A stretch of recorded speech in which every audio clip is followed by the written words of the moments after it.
intentional, but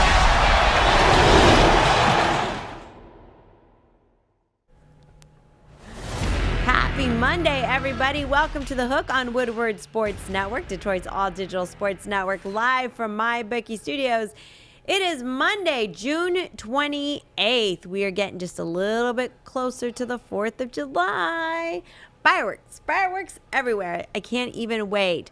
I'm your girl, Pilar Lastra. We've got Tom Mazaway in the house, filling in for DMac, who's playing golf today. We've got Freddie the Pizza Man. What up, Fredo? Write that check to DMac's salary to Freddie Bello, so make sure that check goes right to me today. I love that. I love it. I love it. Freddie, thanks so much for joining us today. My pleasure. We're really looking forward to having you on the show, having some fun with you. We've got Fish in the fishbowl. We've got Alex behind the glass, keeping us honest, and Kennedy manning all of our social media, so make sure that you hit us up on all of our socials across the board at Woodward Sports. You can also give us a call. 313-552-6322 is our number.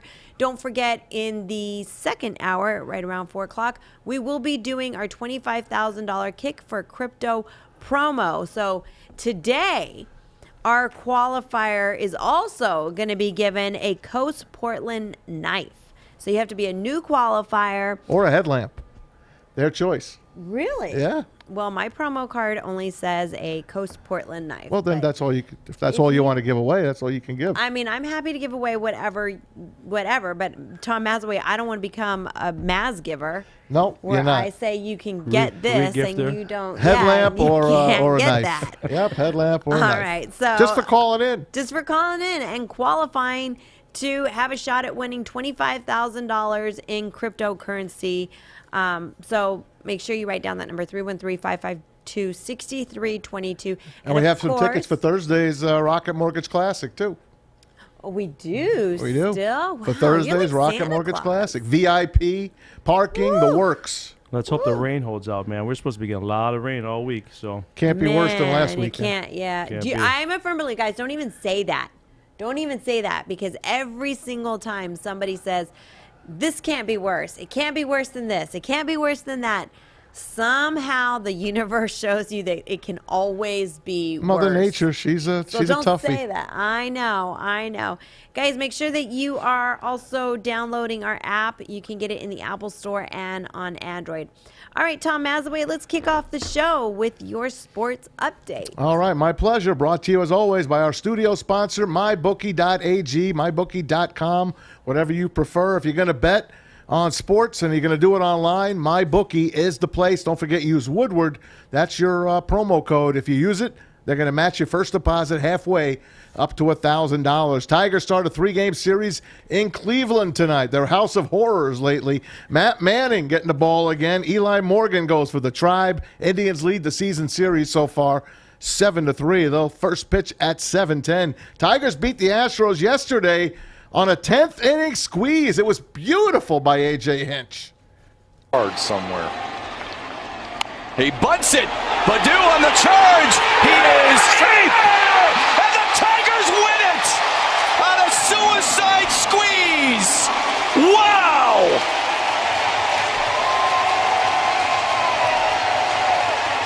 Matt Shepard on Bally Sports Detroit. Great call by A.J. Hinch, and they do it to perfection. Robbie Grossman is one of my favorite guys, man. That's a ball player, Freddie. You remember when they signed him? I feel like got all this crap about signing him, and the kid's a leadoff hitter. Yeah. He's a spark for the lineup, and he's proven a lot of people wrong, I'll tell you. And Akil Badu coming over on that Rule 5 draft. He's been awesome. Lately, again, picking it up. His ops 880. He's batting cleanup, batting leadoff. I mean, Tigers are looking good.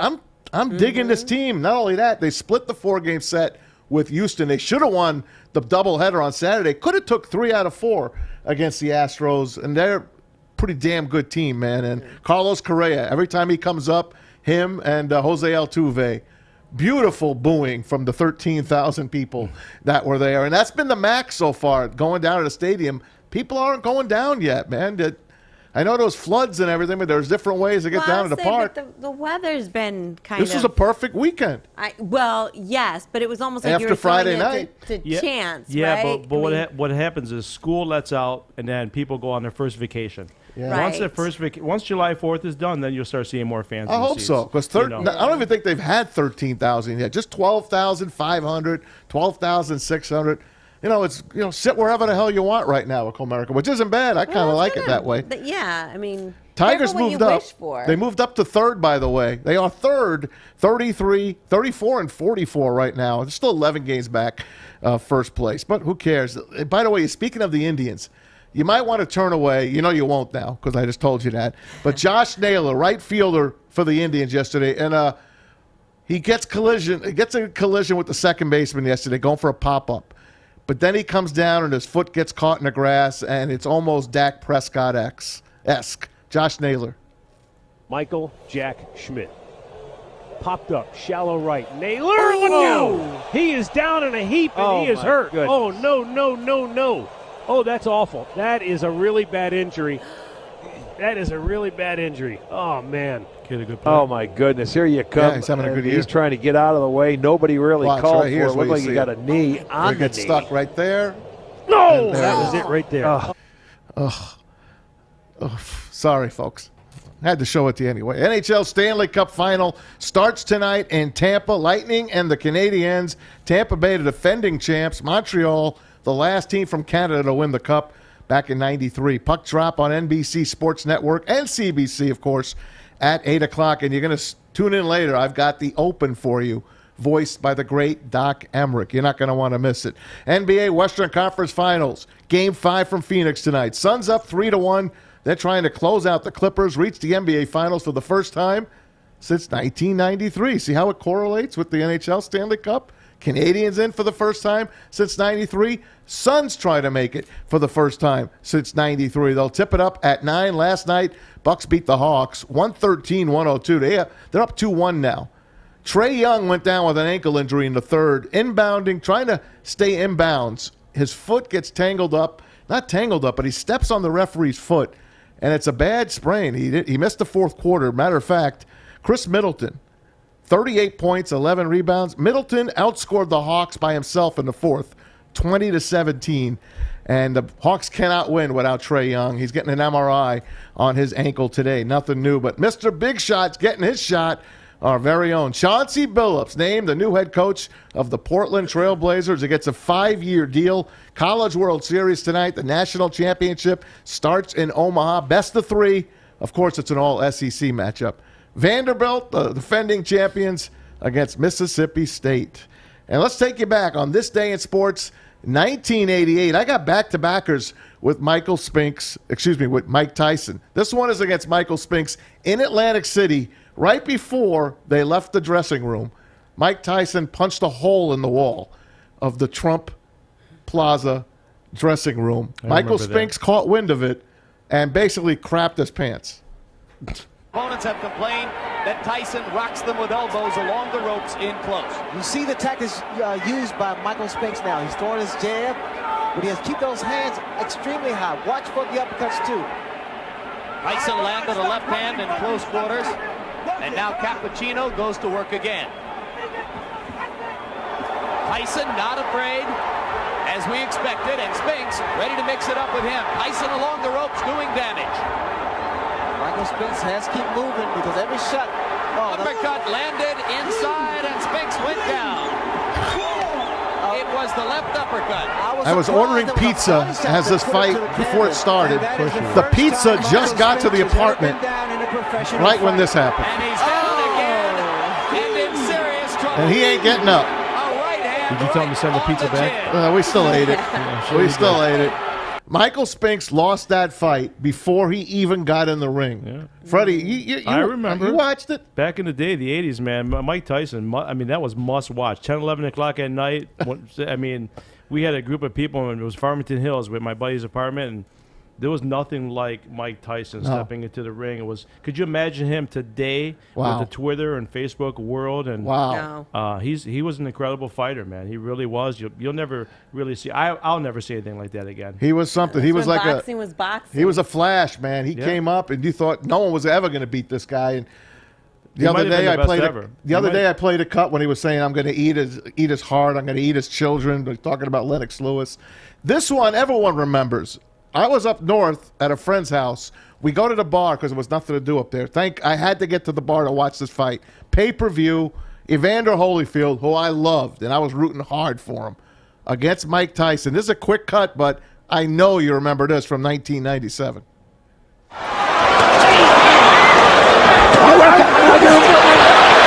What happened here? He got bit, I think. Evander Holyfield, look out, he's pushed right here.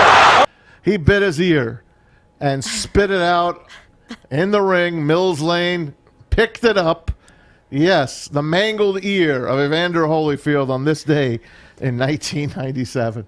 So I was in high school. My mom would have never let me watch things like that. She was very, very strict on what we can watch. Do you see this guy? The shooting star that he is, and then he just went nuts. I remember, though, being in high school and the drama around it and everybody talking about it. And I would just think to myself, how could somebody bite somebody else's ear? And for Halloween, that's what people were dressing up as. Yeah. I mean, it's just so crazy to me that, yeah. And then it was all downhill from there. He could not beat Holyfield. He was so frustrated by Holyfield.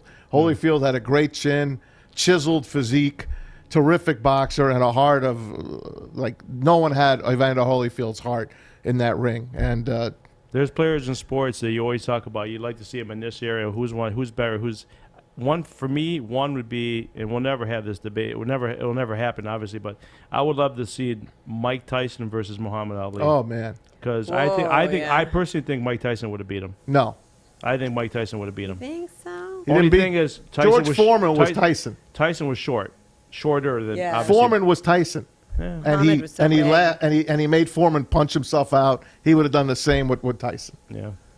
But that guy could hit. Good stuff. He could hit. We'll never find out. Nope, we'll never find out. Good one, Fred. All right. All right, good stuff there, my friends.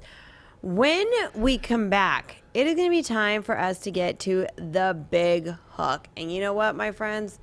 Detroit was in a whole lot of water over the weekend, and we're going to be getting to it. So I'm still cleaning up. I mean, so many people are. I am. All right, so don't go anywhere. You're tuning into The Hook on Woodward Sports Network.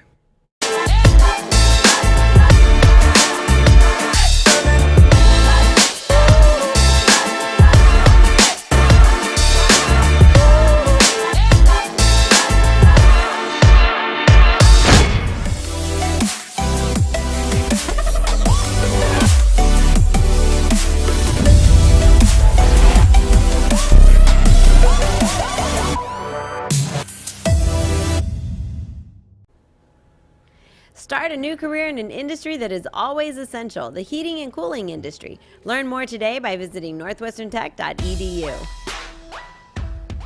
Welcome back to The Hook on Woodward Sports Network. All right, guys, so, I mean, you couldn't have even been hiding underneath a rock to not know about the floods that we had in You could try to hide, but the water will find you. Obviously, the rock, it would just lift the rock right up. Yep. I mean, it was just crazy. You know what? I didn't know when I was going to move to the Midwest that I was going to have to prepare myself to build like the next Noah's Ark. Yeah, you this think is we'd have it figured crazy. out by now. You think the Great Lakes state would figure it out by now that, how to get these pumps to work properly. I live in St. Clair Shores, one of the most notorious, worst sewer systems in the country probably. You think they can get it right? They haven't yet. Freddie, you had issues in Melvindale. Yeah, 94, which is right by me, 94. Dearborn. Greenfield East. There was no way of getting to my pizzeria. I mean, and Saturday morning, the traffic was like 2 miles long. Well, look at this video. Wow. We could talk over it, but look, this is how you tried to get to Freddie the Pizza Man in Melvindale. You couldn't get there. Look at This is unbelievable. There was people taking video and pictures when I was driving by. There they are, and it's still there. That's the crazy thing. It's still, and it happens every time we get this rain. It happens every single time. Yep. You wonder how they haven't fixed it. The hell's going on? Here's a passerby, his own little video. We'll listen to it as well. This is someone just got out of his car and said, "Hey, check this out." With the train at the top of the bridge.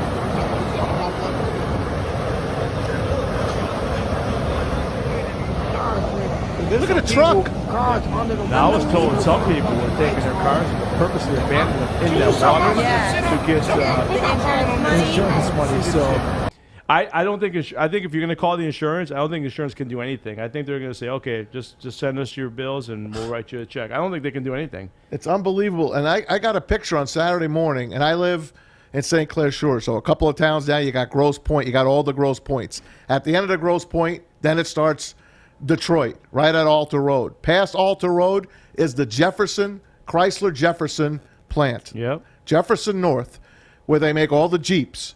And the Jeeps are stuck in the lot because they need the stupid computer chip that no one can get a car. Guess what? If you want a Jeep, you're going to probably have to pay for it because there they are, Wow. all underwater. Brand new my gosh. Jeeps. I wonder what they're going to have to sell those At the probably Jefferson North. demos or something. Demos? They're not going to be able to start salvage those things title. again. That's They'll figure out a way. So you'll be able to get your hands on those cars. I You tell think? you, if I could buy 50 of them right now, I would. Sell them about 10 years from now, they'd be worth some money, man. No. Investment. I The don't know. crazy thing is that cars now, they have so many computer chips and everywhere that all those motherboards are being fried with all the water. Those cars are just sitting there waiting for a chip. People have ordered those cars. Guess what? You're going to have to reorder that car again, and it's probably Gosh, not going to that's be the same crazy. price. What's up, Fish? We have a caller. Okay. What do we have? Who's on? We have Brett, who is on the line. Freddie, he has a question for Freddie. That's my guy. What's up, Brett? How you doing, my man? Welcome to the Hook. Hey, Brett, you there? Oh, no. Can you hear me? Okay, There we can go. hear Can you hear me? Yeah. We got you, Brett. Okay, you got me. All right. There you go, Brett How White. you guys doing? Good, buddy. You're not Thanks for having me you're on, not guys. floating around in a flood right now, are you? No, I'm not. I'm driving back to Grand Rapids. Just got done with the Monday qualifier for the Rocket Mortgage. How did that go, Brett? I shot even, so it's not going to get me in. Ah. But it was a good day out there. I hit it well, just putts didn't drop. So How was the course? that's kind of the way things go with golf. No kidding. How's the course? It was good. It was good. Course was actually, for how much rain we got, relatively dry. There was only a few spots that were puddled up out there. So overall, I said it was a great day, great weather, and course is in good shape. Brett, what do you usually got to shoot to qualify for the Rocket in something like today? So right now, I don't think it's over, but 5 under right now Wow. is, last I checked, the tie for first with like 5 guys. So right now it looks Wow. like there's going to be a playoff for who's going to qualify. So one person only qualifies today? No, there'll be 4. 4 Okay. people will qualify. Yeah. Wow.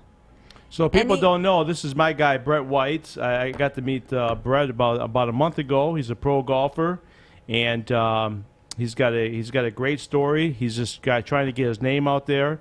Freddie the Pizza Man is sponsoring him for the next Are year. you on his bag? Freddie the And, Pizza no, Man's I'm on the bag? I'm on his hat. Oh, on your hat, On his okay. hat. But he's a really good. I'm rocking the Freddie the Pizza Man hat. He's a really good dude. He's a really good golfer. We golfed with him last week, by the way. Me, DMac, and Eddie Murray. We had a good time last week. And this guy can hit the ball and do whatever you want with it. But tell people a little bit about your story back in 2017, Brett. So a little bit about me. I'm from Grand Rapids originally, and went to college at Eastern Michigan University. So, Detroit sports fan, all that good stuff. But in 2017, I was playing on the Latin American Tour, which is a PGA Tour sanctioned event. And I ended up getting sick, coming down with a virus, which they said was mononucleosis, but I have a bunch of buddies that would say otherwise. It ended up going to my brain, and so I spent like 3 weeks in the hospital.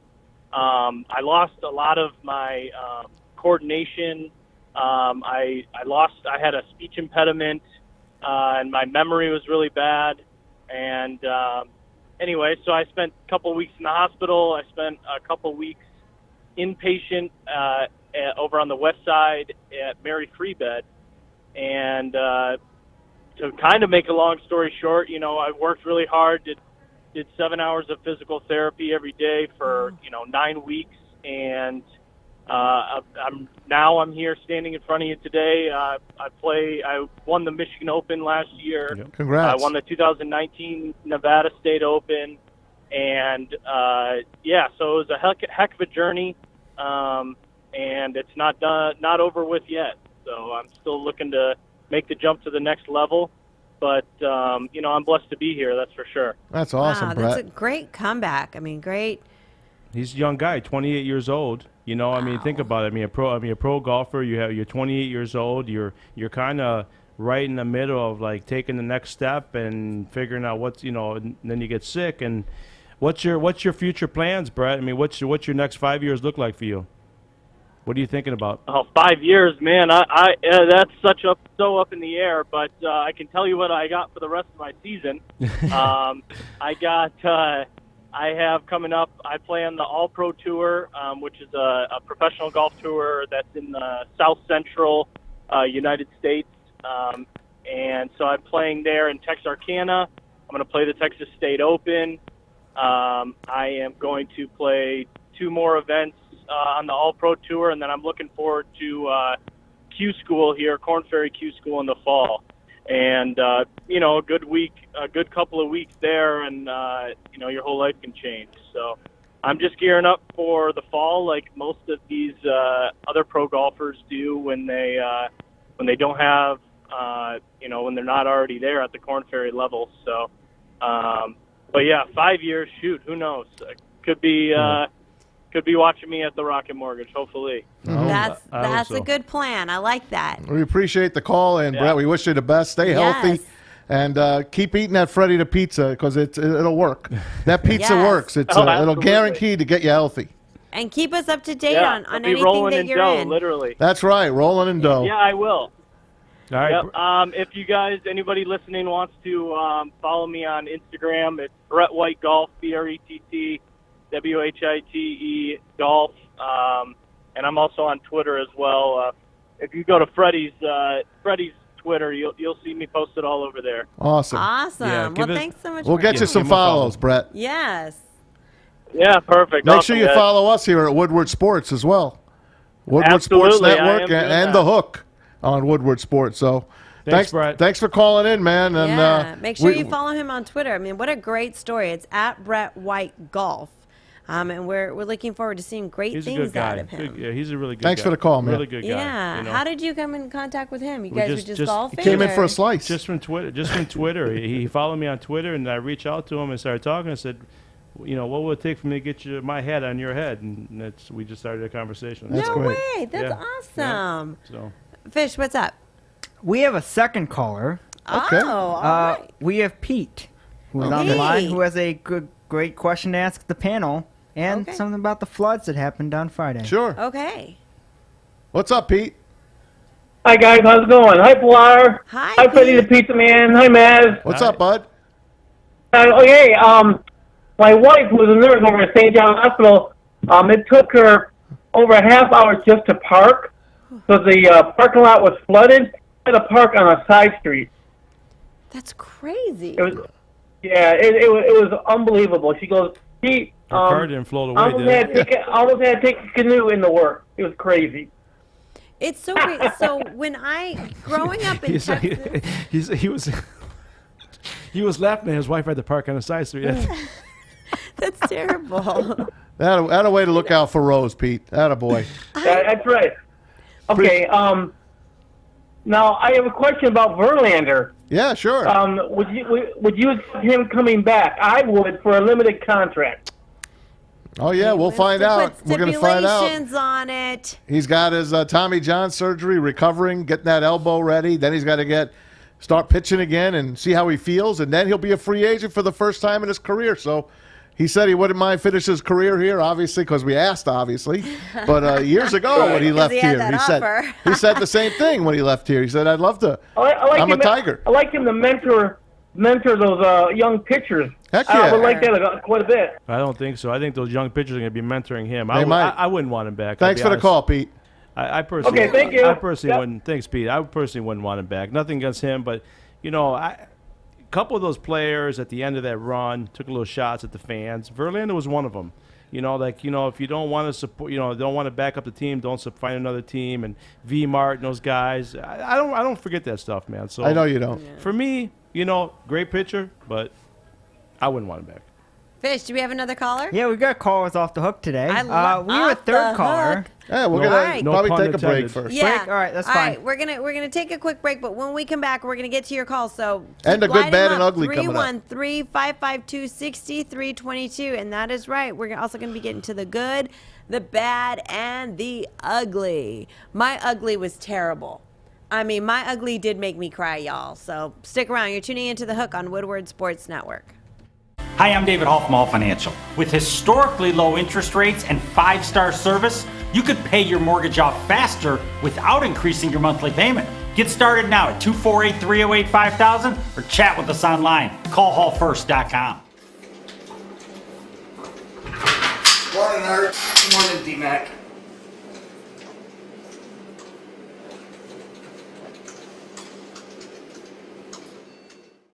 As for Legacy Partners Insurance, you know the scoop. When you're on TV, you're watching television, you get bombarded with all of those ads for insurance companies promising to save you money and giving you the best opportunity for insurance. Forget about it. We just had floods here in Michigan. Who are you going to reach out to? You're going to reach out to a local agent that knows the local insurance laws and all that other stuff. And that's Legacy Partners Insurance. They're independent, so they'll get lots of quotes for you. And they make the carriers compete for your business. They shop between 7 and 10 carriers for personal, 50 carriers for commercial accounts, and they've been doing it for over 100 years. So if you haven't had your insurance checked in over a year yet, you got to give it a try because you know your insurance has climbed up. 586-209-4106, or better yet, go to our own website, legacypartnersins.com/Woodward Sports. Takes you to a landing page. You fill out just a little information, and Team Maz will get in touch with you and save you the money. 586-209-4106. Legacy Partners Insurance. Tell them Maz sent you. He'll pay your first bill, too. Jenna just said that it's National Insurance Day. Why is Maz the ugly? I've seen that before. That's not fair. I know, that's what they do. That's how they treat me. That's how he it might is be the around bad, here. but he's not the ugly. That's how they treat me. Thanks, Fred. That really makes me feel better. Listen, don't come in here trying to form a union next, all right, Freddie? I haven't got that check yet. I'm still waiting on it. Welcome back to the Hook, everybody, on Woodward Sports Network. All right, we are going to be getting to your phone calls, 313-552-6322. But first, let's get to this Monday morning, Monday afternoon. The good, the bad, and the ugly for us over the weekend. Maz, you start. All right. My good is the Tigers over the weekend. Yeah, they split with Houston. Should have been 3-1, but they squeezed home a win yesterday. I showed you the video earlier. Yes, Robbie Grossman with the perfect squeeze up that first baseline, and they couldn't get him. They could not get Akil Baddoo at home. A.J. Hinch pulling the wool over his old team's eyes. I thought that was really cool. My bad is the Islanders. They lost on Friday night. Had a chance to go to the Stanley Cup final for the first time since 1984 when they lost to the Edmonton Oilers. They had won 4 in a row prior to that, and that kind of takes the life out of me. I mean, big hockey fan. I'm still going to watch the final between the Canadiens and the Lightning. Yeah, but it's not going to be the same for me without the Islanders. And my ugly, I showed you that before. It's Josh Naylor. That injury yesterday in that game, he's not going to be playing for a while, obviously. Probably done for quite a bit. But gets his foot stuck in the grass, rolls over his own leg, and a compound fracture, just like Dak Prescott had in Dallas. I don't know if it's that bad, but it's pretty bad. It was flipping and flopping and doing all kinds awful. of stuff. So that's he was flipping and flopping. Yeah, he was in there. agony. That's agony. That's my good, bad, and ugly. And Freddie, I take it to you. My do I start off with the good? Yes. Yeah. Okay, so for me, good, and I guess apparently I'm taking over for DMac, is that golf. Harris English. He played in the 8-hole playoff. You don't see that much in golf, and I see him shaking And the his Travelers, head. right? The Travelers. And the Travelers. So he was in the 8-hole playoff, which is good for golf. So, yeah, you know, Sunday, for me, a guy like me, when you watch a Sunday golf, the Tiger's there or Phil Mickelson's there, you're glued in. But to watch an 8-hole playoff, that was good for golf, and I thought that was good for the kid. It was exciting. Yes, and he won it, so kudos to him.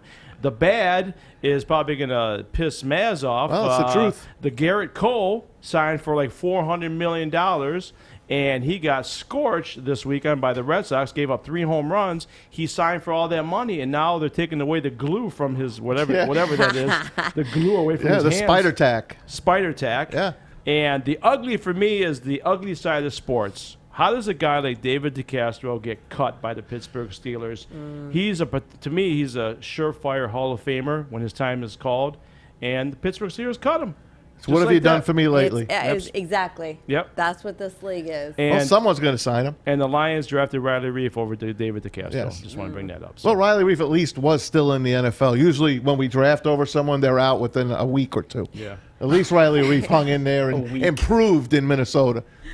Good way to kind of, find the silver lining. That's the truth in a Lions draft. That's how you have to look at it. All right, guys. For me, the good is that nobody in my household lost any money this weekend. That is a good sign because nobody lost any money in any of our bets. It was either breaking even or we just didn't bet at all. Pilar feeding grapes to her hubby. Yep, that's how we roll when we're not losing money. Is that your backyard, by the way? Boy, do I wish. If that was my backyard, I'd have you guys over for pizza and we'd make some wine. Yeah, Maz would be making it, that's for sure. There you go. The wine or the pizza? The pizza. I want a day off. I want a day off. Well, then I wouldn't be making the wine either because I'd want a day off too. All right. The bad was this is the first time that my daughter got sick. She had a fever. It was awful. Something I don't think anybody ever wants to deal with as a parent. It just breaks your heart, and that's why I was out on Friday. I had to take care of my baby girl. The ugly is that this weather not only drowned out all these freeways and cars, but hot diggity dog, it also flooded my freaking compost. And I cried. This is my compost. I cried because I just put my worms in there.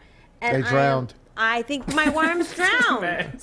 I really do think that I just put all those little smiling over there. 2,000 Stop laughing. 2,000 composting worms were in there when that happened. 2,000 worms? 2,000 It's like genocide. worms. It's like genocide for worms. I feel so bad. I was outside. I kept telling my husband, I was like, you have to save them, honey. And he was like, don't find another place to go. And I was like, please go in there and get them. And he was like, what was he going to do with them when he dug them up? Or what was he going to do with them? Move them to another area. That was also going to flood. Not like that. This area in my yard where we put the composter is apparently a flood zone, and we didn't know that up until now. That was my compost. Well, you figured it out now. You figured it out. Terrible. I'm sorry. Well, I'm sorry to all those worms. That concern over Maz. Look at him. He's just heartbroken. I think it's cute. It's Maz, cute. you're lucky that DMac isn't here today because you were just on a roll with the Naylor injury, the Mike Tyson biting the ear. That's true. That's right. DMac doesn't like when I talk about things that aren't sweet and smiley. Yeah, he would have gotten mad at you for making me feel bad. D-Mac's Darren a says sweet worms guy. can't He is. swim. LMAO. But that was my concern too, is that they can't swim, and I don't know Well, if they don't they have can any go arms. anywhere else. They don't have any arms. Well, they're like tadpoles. They're like tadpoles. They go like this. Hey, Alex has a good, bad, and ugly. Well, it's only good for Alex. Alex's addition to our good, bad, and ugly. Go ahead, Alex. Take it away. Yeah, because I'm all about positivity. And let me just start off by saying it's an honor to be a part of this segment Yes. for the first time. You got to put your face up there next time, maybe. Maybe for the ugly. Yeah. Oh, what are you trying to say, Maz? Not. Okay. You're not. So let me preview this by saying over the pandemic, I picked up a new hobby in disc golfing, and I like it because it's a lot less expensive and a lot less frustrating than real golf. And this weekend was the World Championships out in Salt Lake City for the Pro Disc Golf Tour. And I want to introduce you to James Conrad, who's on the 18th fairway. He's one shot back of Paul McBeth, who's a 5-time world champion. He's got a shot that's 250 feet away from the basket for birdie. If he hits it, he forces a playoff, and what do you know? He does this. Oh, that's good.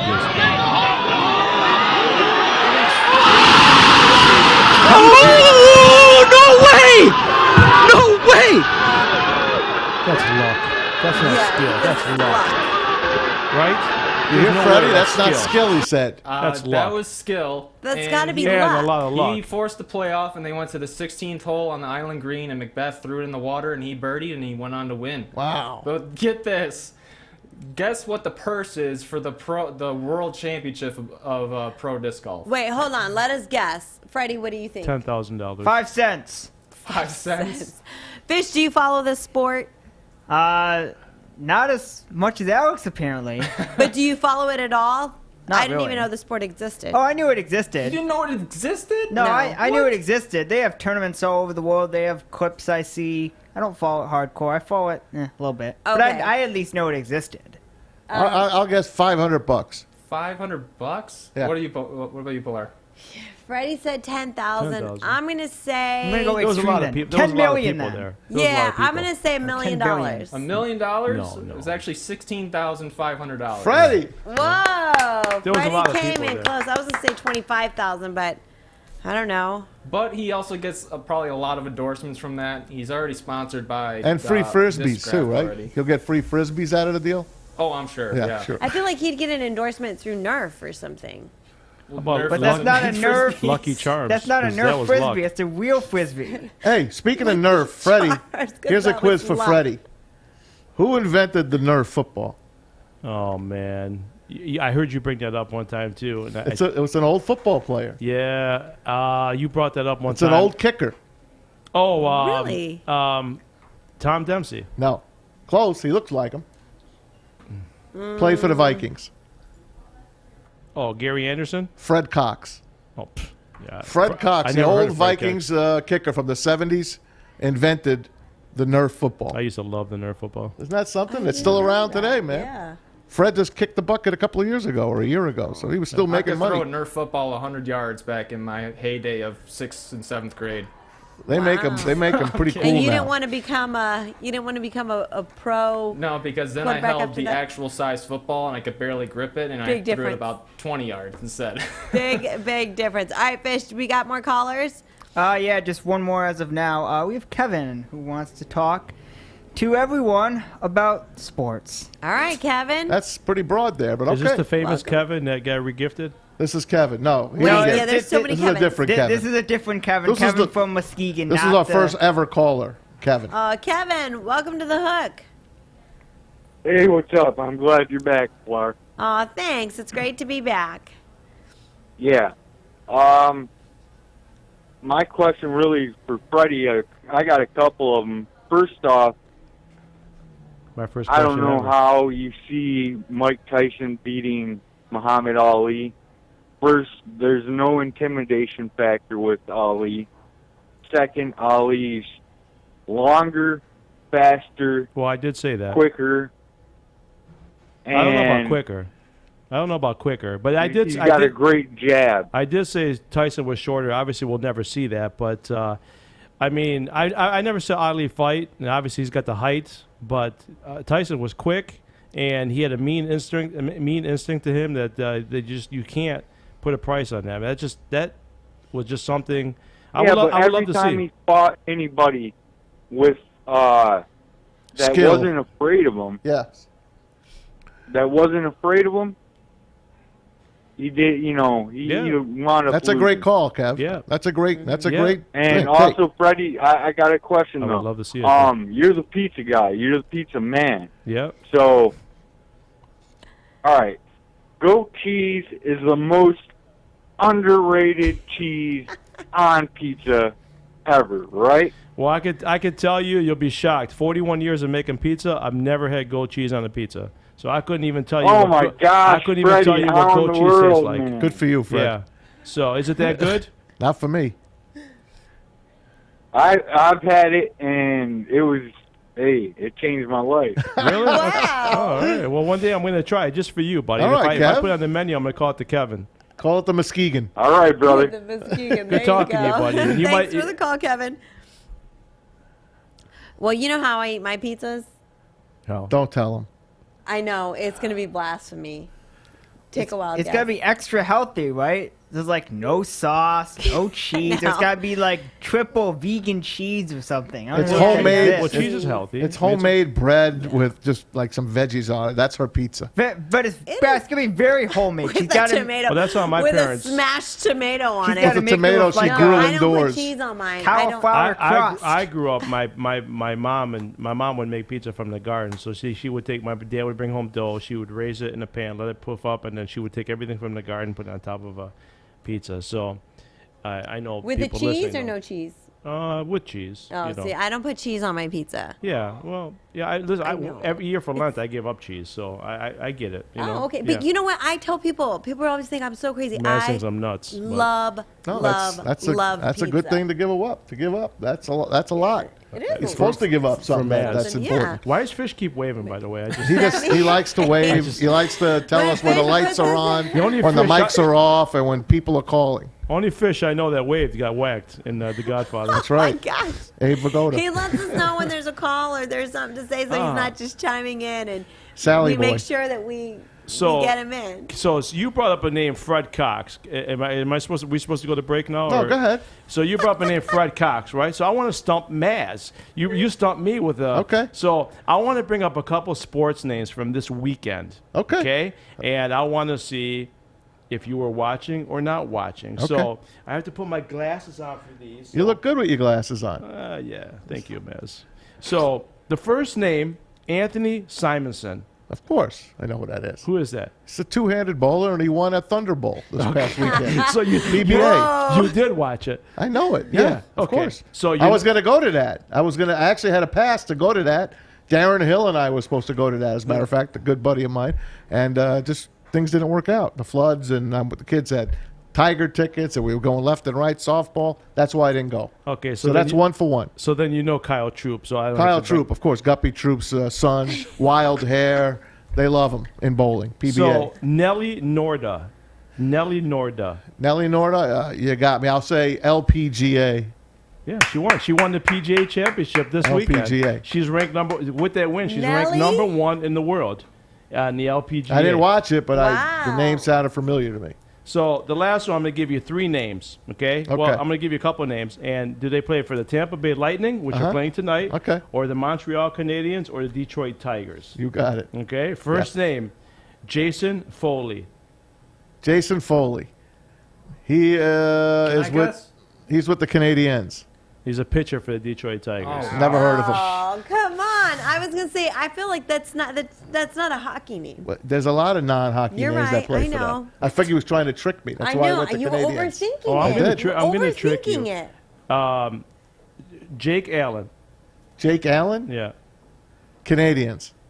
What is he on the Canadiens? He's defenseman. He's a backup goalie.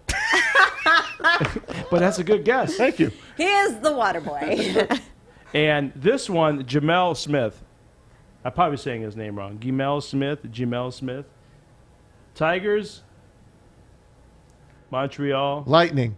Yeah, you know what? There's process of elimination. I screwed that up. Yeah, the Lightning. He's a center for the Lightning. I didn't know. I need to come up with 4 names. No, that was good. You did good. I didn't really know. That was good. I didn't really know those last 3. I was just guessing. I like this. We know Shawnee B got the Jake Allen one for sure. He got them all. So Freddie just gave me an idea for a new segment on the show. Yes, Stomp the Maz. Yeah. I screwed that up, though, by Alex, the way. you got to come up with really, really hard questions. Like, what's Those the were- billboard in the 53rd Belmont Stakes? No, that's Stuff Freddie. like He'll know that. Freddie knows this. When Hank Aaron hit 714 to pass the 715 to pass the Babe, he hit it to left field, went in the bullpen. Who caught the ball and brought it back to him? Well, obviously a fan caught it. No, it went in the bullpen. Oh, I know Darryl Evans was on the on-deck circle. I know Darryl that. Evans was on base. Oh, he's on base? Yes. You sure he wasn't on the Yeah, on-deck I'm circle? positive. I don't know the pitcher that got caught in Tom game. House. Oh, that's right. The guy that threw the football. Correct. Yes. Now he wants Fish wants me to ask you, what was the billboard in left field above the bullpen? What was the advertisement? You brought that up on another show. Was it with the? It was the cigarettes, wasn't it? No. It was a credit card. Oh, Visa? Yeah, but it's called Bank AmeriCard. Yeah. And then on the card, I'm like, whose name is on the card? You're ridiculous. Yeah. I mean, it's like. Would it have been... That's what Fish likes me to ask. Jake Smith, John Yeah. Smith? It's Ken Clark. Ken Clark. I just think it's ridiculous that people even, one, notice that, and two, know that. Should have been Batman. Three, care. Because you know why? Maz was probably bored with the game, so he's going to check out bored something with else. the game. Right? I'm just saying. Hank Aaron on a Maz, Monday night. Maz, when you watch the Tigers on TV, do you watch the game or do you watch the stuff around the game? I watch everything, Fish. Oh, look, there's a billboard for Hey, Capital One. I was at the game. He watches the buffet. I've been to a ton of games this year. A ton of games. Okay. And on the scoreboard He's in never left asked me to go field one. There we go. is the pitchers. You have the pitcher, the pitch count, what kind of pitch he's throwing, and how many pitches. And then there's a little white board next to it. That's part of the scoreboard. And it says the letters on it, MVR. MVR. And it's always got a 5 to start the game. So I'm asking all my friends, I'm at the game, I'm like, what does that MVR I got 5 it. stand for? What is it? Mound visits. Correct. Mound visits remaining. I found that out yesterday because my wife asked me, and then I'm like, that's it. I got to look it up. Because I got tired of not knowing what it was. So I looked it up. Mound visits remaining. Because you're only allowed so many visits to the mound now because they want to make the game quicker. And Dusty Baker got it down to 2 at one point. The Tigers got it down to 4. So, just keeps the game moving. So Isn't it amazing how life has changed? If you want to find something out, you find it like that. Yep, Back 30 years ago, we had to go with the Webster Dictionary. No. Absolutely. Wow. Encyclopedia. Hey, when you were at the game, was it yesterday you were at the game? Yeah. Did you see any He's strip there every searches from the umpires? Did they go up to the pitcher and They say, didn't strip take off search your him, but yeah, you clothes? see him now. When you're coming off the field, they stop you. And they look. And they look. And we're going to have talk about that Yes. because it happened to a Seattle Mariners pitcher. Yep. Finally, right? Yeah. Finally. Someone got One- caught. He could get hit one with a gets 10-game busted. suspension, Crazy. although he says it's just rosin and humidity and sweat. Yep. All right, guys. So, Pro Football Focus releases done it their again. top 50 best players in the league now. And guess what? Where does one of our Detroit Lions players fall in that top 50? Well, we're going to tell you when we come back. Don't go anywhere. You're tuning into The Hook on Woodward Sports Network. I'm looking to bring on another HVAC tech right now. We are recruiting 5 to 10 techs a month. We're looking to grow and expand. Every new tech we hire is from Northwestern Tech. The hands-on training is fantastic. They're always my first call. We love hiring Northwestern Tech grads. They come out trained and ready to work. Our program is only 10 and a half months, and our next classes are starting soon. So why wait? I'm looking to hire Hire a graduate of Northwestern Tech. Northwestern Tech. Northwestern Tech. Northwestern Tech. So what's up? My name is Sean Baligian. Glad to be a part of Baligian and Bell every day at 11. I'm the guy that gets pissed off at all the stupid sports fans out there. What up, though? I'm Drake Bill here on the Baligian and Bell show here at Woodward Sports Network. Tap into the energetic Sean and the calm, smooth Drake Bill. What jersey? Oh, hello, my good Oh, hey, guys. It's Pilar here for 8 Mile Vodka, my good old friend 8 Mile Vodka. You guys know the spiel, made here in Detroit. You can get it at Myers. Meyer, not Myers. and Fish, it's about the what and the where and the who? It's about the who. Not the where. It's about the who, not the why or the where. There's several of them. Yeah, DMac, we miss you, my friend. It's born in Detroit. Yeah, born in Detroit. Oh, born in Detroit, not made in Detroit. All right, guys. But you know what this is. This is some really good premium vodka. I highly recommend it. I very much love it. And you can get it at any of your local Myers. So go check it out. And always, always be like me and drink responsibly. get drunk at home. Drink responsibly. I drink at home. It's responsible that way. Can't get in trouble. Get an Uber. Get an Uber, that's for sure. Never, ever, ever drink and drive. I will say that forever and ever and ever. All right, guys, welcome back to The Hook on Woodward Sports Network. So, Pro Football Focus releases their top 50 best players in the NFL now. And guess where one of the Lions players falls in that top 50 list? Anybody? You mean there was one actually in there? No. No. I didn't think so. Not a single Detroit Lions football player has made this list. Not even Big Hawk, because I saw an article about him. Hawkinson, right? Yeah, Big Hawkinson. I saw an article yesterday. I only read the headline. I'll be honest. I only read the headline. 25 and under could be the best tight end in football. Really? Better than Kittle? I'm like, well, Kittle was on here. Again, I only read the headline. Right. So, I mean, are we serious? I mean, Kittle, Kelsey, the kid in Philly. I mean, I mean, come on now. I mean, I don't know. I got to see a little bit more before. But, I mean, it just shows you a debacle Bob Quinn was, that we can't even get a guy in the top 50. Well, is there any argument that Aaron Donald is the number one player in the NFL? Do you have a problem with that over Mahomes? I do. I think. But there's so hold on though. I knew you were going to say something, but I just want to point something out about a quarterback. Your offensive line helps make you great. So there's a lot of help to the quarterback position. Yes. I watched. Unless you're Dak Patrick Mahomes don't even need a line. He runs and he does his own thing. You take Actually, he does need a line. Patrick Mahomes off Kansas City. They don't sniff 4 wins. You take Donald off the Rams, they still have a chance to make it to the playoffs, in my opinion. Okay, fair enough. Travis Kelce comes in at number 3. He's unguardable, basically. I mean, that guy, Patrick Mahomes, that's his favorite guy. Of course, he loves Tyreek Hill and all the other guys, all the other studs on that team, but they've got Kelce at number 3. So there you go. Any problem with that, Freddie? Kelce's what number? 3? 3. No, I mean, him and Mahomes should be, right there for sure. So other ones that stand out, Tom Brady at number 7. As old as he is, he still makes the top 10. And there's his little cartoon figure, the old man in the sea, at number 7. If he wins, he should be in the top 5 all the time. In my opinion, if he wins, keeps winning, he should be in the top 5. I would put him over Kelce. Greatest NFL player in history. George Kittle comes in at number 9. There's another tight end in the top 10. It shows you how great tight ends are right now. And on Friday, we talked about Aaron Rodgers. He comes in at number 10, Captain Comeback himself, and the king of the Hail Mary.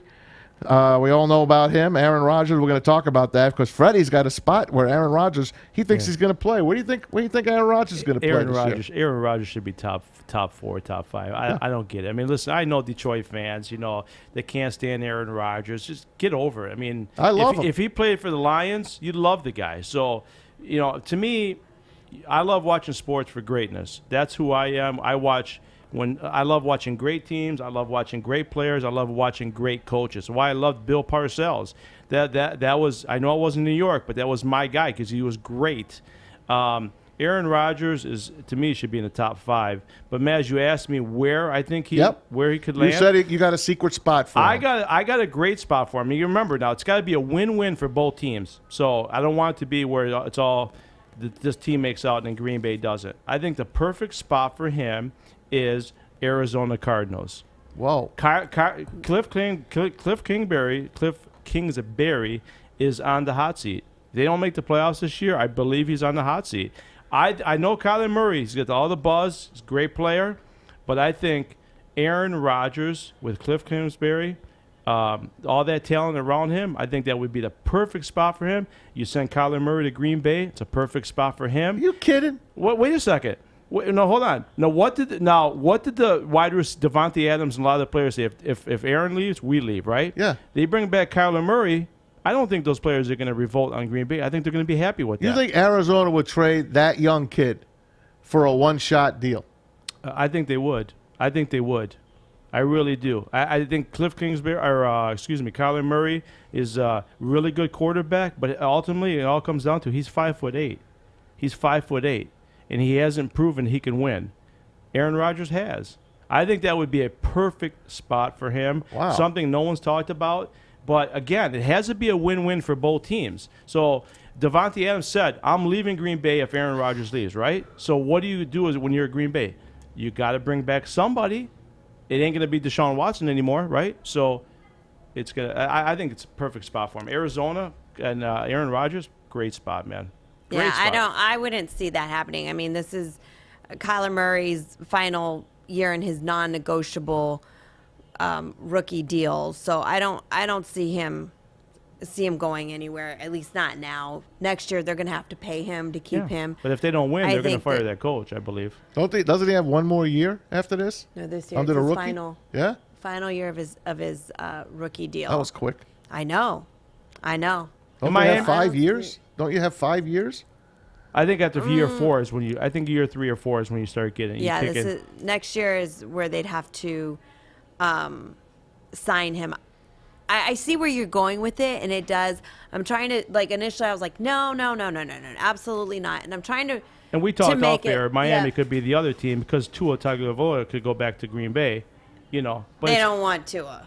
Yeah, they don't want. You can't. Tua is not going to be able to survive. Listen, it's going to take a very, very special quarterback to be able to throw accurately in that type of weather. I mean, it's. I don't think Tua is cut out for. Did you Green Bay. see when Tua Tagovailoa was a true freshman in a championship game? That throw he made coming in against Georgia. Yeah, against Georgia. Yeah, he made that throw pretty good as a true freshman. So that hip injury, changes everything. He wasn't doing that great as a pro in the. Well, he was a rookie. He wasn't supposed to play this year. He wasn't supposed to play. The only reason he played this year is because they shouldn't have let him play. The Herbert was doing really good with the Chargers. I think they forced Tua in my opinion. So it was ridiculous. I mean, that's a problem with Ryan Fitzpatrick is he has one bad game and suddenly it's like, okay, Ryan Fitzpatrick's not your future. No, I understand he's not, but so then how are you saying that you shouldn't play Tua? Saying, they just let him. Sit You don't let an old man quarterback. You let Tua learn. No, you let Tua play. Learn. Well, Tua's gonna be good. When's the last time you ran a team? Tua's gonna. When's the last time I ran a team? Every single season in fantasy. That's fantasy.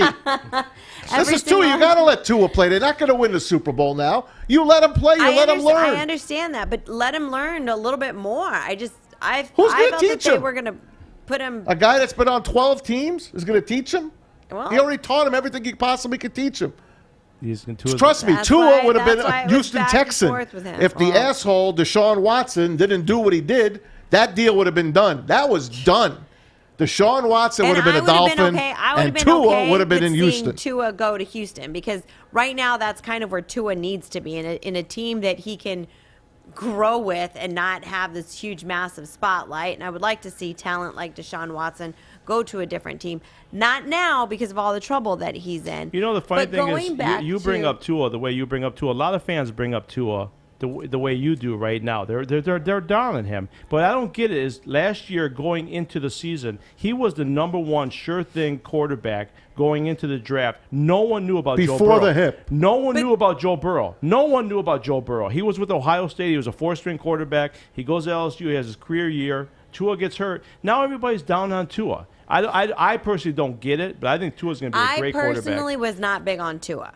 Yeah. I personally was not big on Tua. Hey, I wanted the Lions to take him. I was saying, and it was in my household, they wanted the Lions to take Tua. And I kept saying, please, that's not the answer to our problems. Tua is not the answer to our problems. They needed to take a quarterback last year, and they didn't. Yeah, but Tua we all needs know to that go, they blew it last year. Tua needed to go to a team where he could have actually sat behind a quarterback and learned. I don't think that he would belonged have sat in a behind team. Matt Stafford.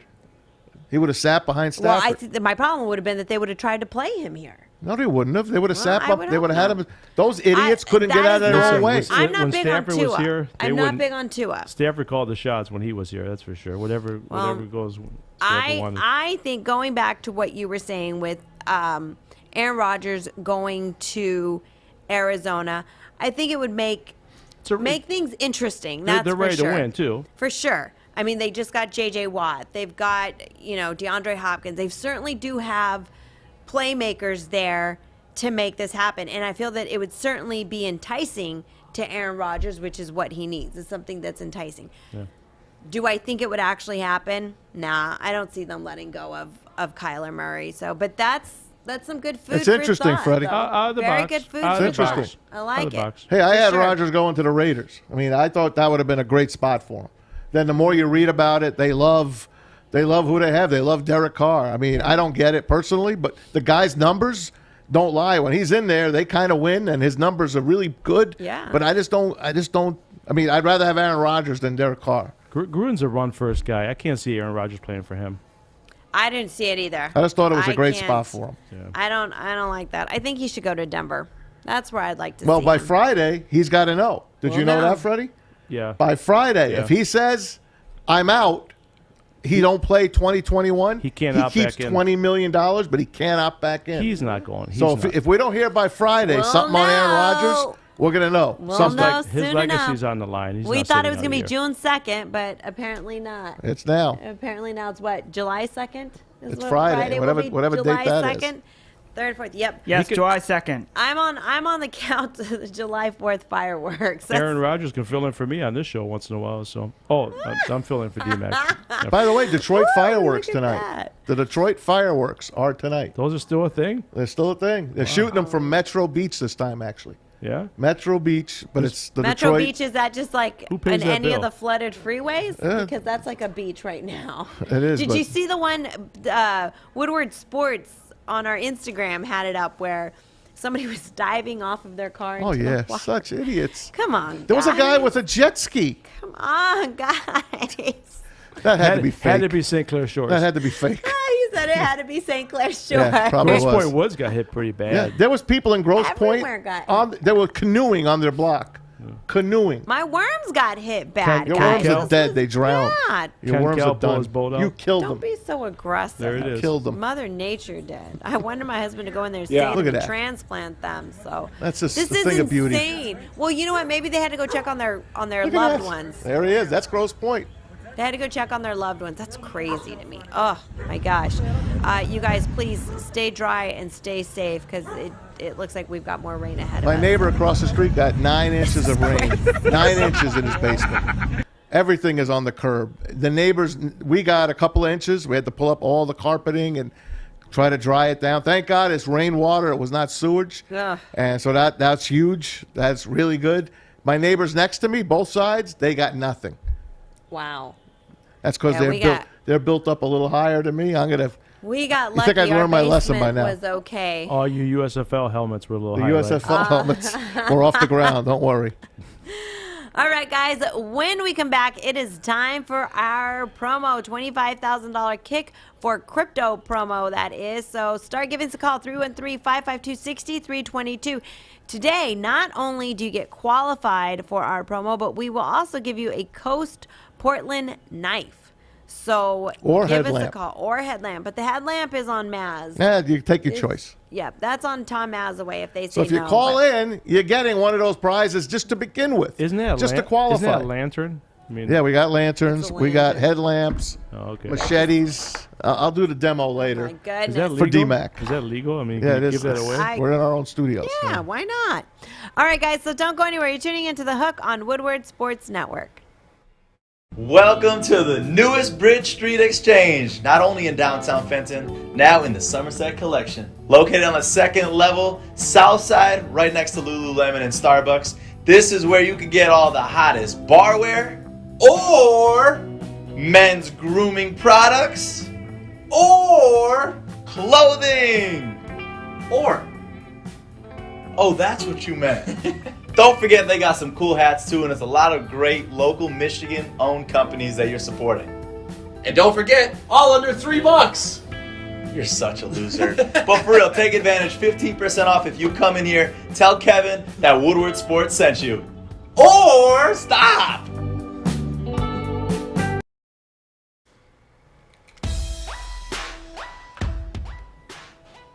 Welcome back to The Hook on Woodward Sports Network, Detroit's all-digital sports network, live from MyBookie Studios. I am loving our Tua comments that we are getting on our social media at Woodward Sports. Keep them I coming. guess they're all bad. Tua Well- stinks. He sucks. Blah blah blah. No, it's pretty much like, you know, Just like Aaron Rodgers sucks. Detroit fans think Aaron Rodgers sucks. I he does suck I because don't- he's I don't get good. it. He sucks, and I he don't get sucks because he's in our division. If he was with Detroit, we'd have a playoff win. I'll tell you that right now. We'd have a course we playoff would. win. Well, he can come here. he can wouldn't come lose. here. They'd take him with open arms if he wants to come here. I mean, shoot. Yeah, I would. I'd hug him. We all would. We all would. But until he's playing against us, I'm not hugging him. Come on. But all right. No, it was equal love for Tua. Some people were happy he's not here. Some people think somebody said he did sit behind Ryan Fitzpatrick, but not long enough. Let him sit for a season. Let him really get his feet wet. That's my take on that. All right, guys, it is time for us to get to our qualifier. So give us a call. 313-552-6322 is the number for your chance to participate in our $25,000 kick for cryptocurrency. Now, this is all taking place up until July 23rd. We are going to be qualifying one person every day on each of our shows. The Morning Woodward, 9 a.m., Baligian and Bell, 12 p.m., The Hook, 4 p.m. All you have to do is if you get into the qualifiers and you get down to the top 10, then you have to kick a football into the back of our truck and win $25,000 in cryptocurrency. And it's the first person to get it into the truck and let it sit and land is the winner. Do we know, somebody's asking on social media, when is the date? Do you know when the actual date is? I'm not sure. I think it's around the 23rd or 24th of July. Okay, because Jenna says July 23rd, I believe. Yeah, but 24th is a Saturday, I will tell you that. So it's the 23rd probably will be the final. We're qualifying up until the 23rd of July. So give us a call. Not only do you get to be our qualifier, but we will also give you a Coast Portland knife. So give us a call. Ready, set, go. Call 313-552-6322. All right, Maz, while we're waiting for people to give us a call, why don't you give us your sports update? All right, brought to you by mybookie.ag. Use that promo code Woodward. They'll match your first deposit halfway to $1,000. You can bet baseball. I got some winners for you coming up tonight. There's soccer going on. There's basketball getting down to the nitty-gritty. And, of course, the Stanley Cup final starts tonight, and that's where we're going to start you. It's the Lightning and the Canadiens. Tampa Bay, the defending champs. Montreal, the last team from Canada to bring home the cup in '93. Hey, let's kind of set it up a little for everybody. Let's give you a little Doc Emmerich intro. I'm not going to play the whole thing for you, but this is what's going to sound like tonight on NBC Sports Network. Often as a player, when you get this far, you sit in the dressing room before you go out for game number one, and you hear the sound, the music, and you hear the fans. My question is, can there be any more nervousness now than there was earlier in this playoff run? Stanley Cup, it's undeniably the best trophy. It's the history and everything that it's been through, all the stories it's been through. It's a rush. Nothing means anything until we get the Stanley Cup. Plenty more on that. Doc Emmerich voicing that for NBC, and he is so missed in this playoff run. I wish he was still doing it, but I guess you got to retire sometime. Same for Marv Albert, calling his last series, Milwaukee and Atlanta at 80 years old. Puck drop tonight, 8 o'clock, NBC Sports Network, or on the CBC on Hockey Night in Canada. How about the NBA Western Conference Finals tonight? Game 5 from Phoenix. The Suns can wrap it up. They're up 3-1 on the Clippers, trying to make the finals for the first time since Charles Barkley was there back in 1993. They'll tip it up at 9 o'clock on ESPN. Mr. Big Shot gets his shot. What was that, Freddie? When he was skinny. Yeah, he was skinny, but you know what? He's still a great man. I love watching that guy. Yeah. Mr. Big Shot gets his shot. Chauncey Billups. Billups, named the head coach of the Portland Trail Blazers, gets a 5-year deal, and the Tigers start a 3-game set in Cleveland tonight. Matt Manning, Eli Morgan, the matchup from, the old Jake. Now it's Progressive Field, and that one is going to be at 7:10 tonight. This day in sports, speaking of old Tigers, how about Lloyd McClendon? He was managing the Pirates back this day on 2001 when he gets so mad he winds up stealing first base. Bounces this one up the middle, shortstop, nice pick. Hernandez throws on the first and just does get Kendall. He doesn't agree with that call. And now Lloyd McClendon has been tossed, and McClendon turns and fires his baseball cap. Well, the first base umpire has McClendon steamed. He turned and whipped his cap towards second base. It's still sitting on the grass. And now McClendon walks back. He's going to pick up first base a la Lou Piniella. And he's walking away with the first base bag. But this time he doesn't turn and throw it, at least not. and he takes it into the dugout, and he just chucks it into the back tunnel. So former Tiger. I know Dan Dickerson's coming on later. It was funny. A couple weeks ago, I was listening to the game. I kept saying, who is the guy? It was Dan Lloyd. Dickerson? It was Lloyd McClendon. Yep. So what are they doing? Are they doing a shuffle there on they did. Well, Jim Price is not getting any younger. They're just trying out different guys in the booth, see how he work. I think Austin Jackson's going to get a shot to do a couple of games as well. And Dan Dickerson, the voice of the Tigers, will join us in about 10 minutes from now. Yeah. So let's get it going, Pilar. All right. Let's talk a little baseball here. Great stuff. That might have been one of my favorite clips that you've played. That's a good one. Can you get more like that? I'm trying. That's Have good you ever stuff. seen Lou Piniella? I mean, that guy was crazy. Earl Weaver was the craziest. Yeah. Taking bases like He that? did everything, I mean, kicking that's dirt on the umpires, picking up dirt, throwing it at them. How do you, if you saw the Piniella was great, man. The umps were just there like this. Yeah, they're just like, standing there like this. How do you keep a straight face when somebody's losing their cool like that? It's something. How do you not start Takes a special laughing? person to be That's an what umpire. makes a great manager too. Is you take the pressure off the players. That's what made Sparky Anderson so great. He took the pressure off the players. Jim Leland too. Jim Leland. That's why I think AJ Hinch is. I know we're going to talk about Tigers. AJ Hinch is that guy. Oh, he's so good. He is so damn. We're good. lucky they cheated. And who hired him? Who hired him? Who hired him? The Illiches. No, BS.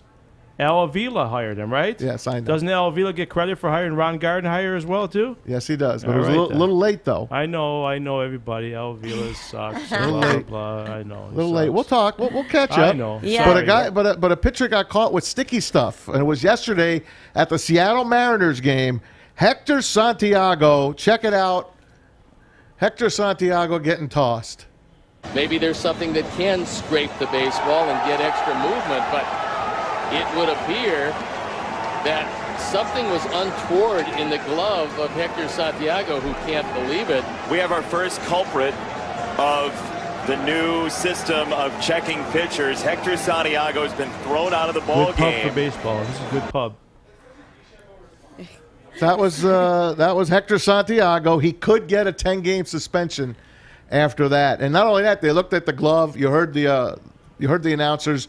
Some of the stuff on his glove, some of the ties that tie up a glove, were raised, and they were in question as well. They put that glove in a bag, and they're going to ship it off to MLB Authentics to take a look at that, because he could be scratching the baseball. Not that this guy is doing anything good; he's just an average pitcher, and they're going after this guy. But you brought up earlier, Freddie, Garrett Cole, who has struggled, and we played his sound about a week ago, 10 days maybe, when he was basically crying to the national media saying, baseball, you can't take away the sticky stuff For yet. Pete's sake, we man.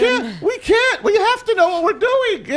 Do you remember how high-pitched his voice was? He was really upset. He was very upset. And he has not been the same, Freddie. No, he hasn't been the same, and you're going to find a lot of pitchers like that. And thank God the New York Yankees have money, because they're going to be on the hook for $300 million for basically above-average pitcher, not a great pitcher. But to me, I don't understand all this stuff that's coming out with what they're doing, what they're not doing. But I think this is good for baseball.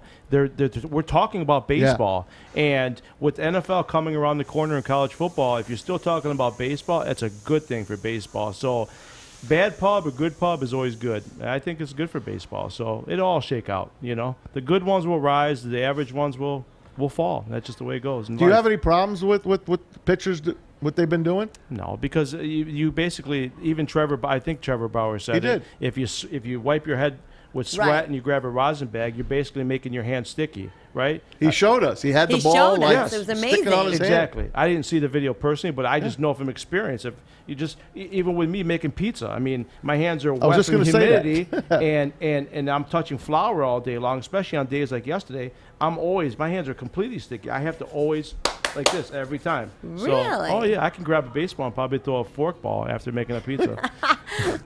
Well, but So- I mean, don't you feel that if that's all it takes, then why use sticky stuff? Why use illegal substances? They've been cheating in sports. They've been cheating all their little way. I mean, But does it make it right? Mike Webster. I mean, I think Mike. Who's the offensive lineman used to put Vaseline on their jerseys, right? Yeah, so they couldn't grab 'em. So they couldn't grab them. I mean, there's always a little bit of cheating in sports. I mean, but now the money is so big that you really have to be careful because they're on the hook to pay this guy $300, whatever he's getting. I'm guessing $300 million. Yeah, 314 at least. They're on the hook. Yeah, It's crazy. Yeah, It's crazy, but it's like you're becoming great because you're kind of cheating. Yeah. So Well, not does that really. make it okay, but Because the batters got pine tar. They're using everything they got. I mean, we've watched it over the years. And look back, Freddie. When the Yankees said George Brett had too much pine tar on his bat, remember? Yeah. And Billy Martin said, measure that bat, and they threw out the bat, and they took the home run down, and George Brett was nuts and running after Billy Martin and the umpires. They later changed the rule again. But I read something in USA Today that said there's a couple of steroid guys that have come out, and David Segui is one of them. And he said to Bob Nightingale of USA Today, what they're doing now is worse than what we were doing then because we still had to hit the baseball. Now, steroids, Freddie, versus this, sticky tack. What's worse? I mean, that's hard to say, but... Do you think it helped Mark McGwire immensely? Steroids? Mark McGwire, I mean, from what I understand from steroids, it helps your performance, meaning it gives you strength every day to, I don't know about muscle strength, but to 162 game grind gives you that extra, I don't even know the word I wanted to use, but if I had to compare the two, I mean, I would rather them use the sticky stuff than steroids. All baseball had to do was take away the spider tack. And then they're going to come up eventually. They've already said it. They're going to come up with a substance that every pitcher can use, and it's going to be legal. And hopefully it's going to help everyone. But right now, do you think they should have done it? Because you weren't here. We've all answered this question. Do you think they should have done this rule at the halfway mark of the season or wait till next year to do this? I think it was purposely done because it's bringing. I never thought of that. It's really good. We're talking about baseball. I mean, you guys wouldn't be talking about baseball right now if it wasn't for this. And it's all you hear now on the radio or on TV. They're talking about this. And what do we talk about the NFL? They're in people's mouths 365 days a year. Baseball needs it. And I think it's a good thing for baseball. Whether it helps Garrett Cole or not, I think it's a good thing for baseball in general because we all know people are getting tired of the 9-inning games and all the talk and so I think it's good for baseball. Dan Dickerson coming up in just a couple of minutes. They've been cheating for years. Before we get to that, I want to bring this up. I don't know, Pilar, if you watched this, how Freddie the Pizza Man became world famous. Fredi the Pizza Man, and it's because a guy named Dave Portnoy from Barstool Sports, who has an app called One Bite. That's the app. He goes into pizza places all around the country. Takes a bite. He says one bite, but he takes like 18 bites. Not on mine. He took one bite on I mine. couldn't. No. Really? Yeah, but then he went back and he always bites there. Then he bites the crust. Put it this way, I can't watch the damn stuff because I'm so hungry and I'm jealous because pizza is that's it for me. It's number one. So let me take you back to February of this year. Dave Portnoy visiting Michigan because gambling is going to be legal and he's opening up at a casino in Greektown. Barstool Sports. Let's take you back to Fredi the Pizza Man and Dave Portnoy, February of this year. February 8th. All right, pizza review time. We are at Fredi the Pizza Man. Established 1981, and here's the thing. So this guy, a couple people are tagging me. We got a lot of B-roll because he does great work with autism. His kid had autism, started a charity. What's going on? How's it going? Very Good. nice How to are meet you? you, man. Very nice to meet you. So we got to get the story here. I looked you up and I read it all, but what exactly is it? You guys donate or just what's going on? Well, I mean, I've been making pizza for 40 years. Yeah. All right, we're going to pause it here. Alex, I want you to fast forward it up to 3 minutes and 15 seconds because that's when he's going to come out again and he's going to bite. Because right now, Freddie, he's talking. He was kind of like doing a little bit of an interview. Yeah. Yeah, he was in there the whole time, and he left do the pizza, and right. I went in the back to talk to my kids, and I'm like, and they're like, what's he doing, Daddy? What's he doing? I said, he's eating my pizza. He's gonna score it. And then when he came back in, he said 8.7. Everybody started screaming. Wait, you're supposed to give it away, yeah? Oh, I'm sorry. Well, wait, hold on. Everyone knows. Did you know that they were coming on that day? No, I did not. No. No, I did not. Did you know that they were coming, period?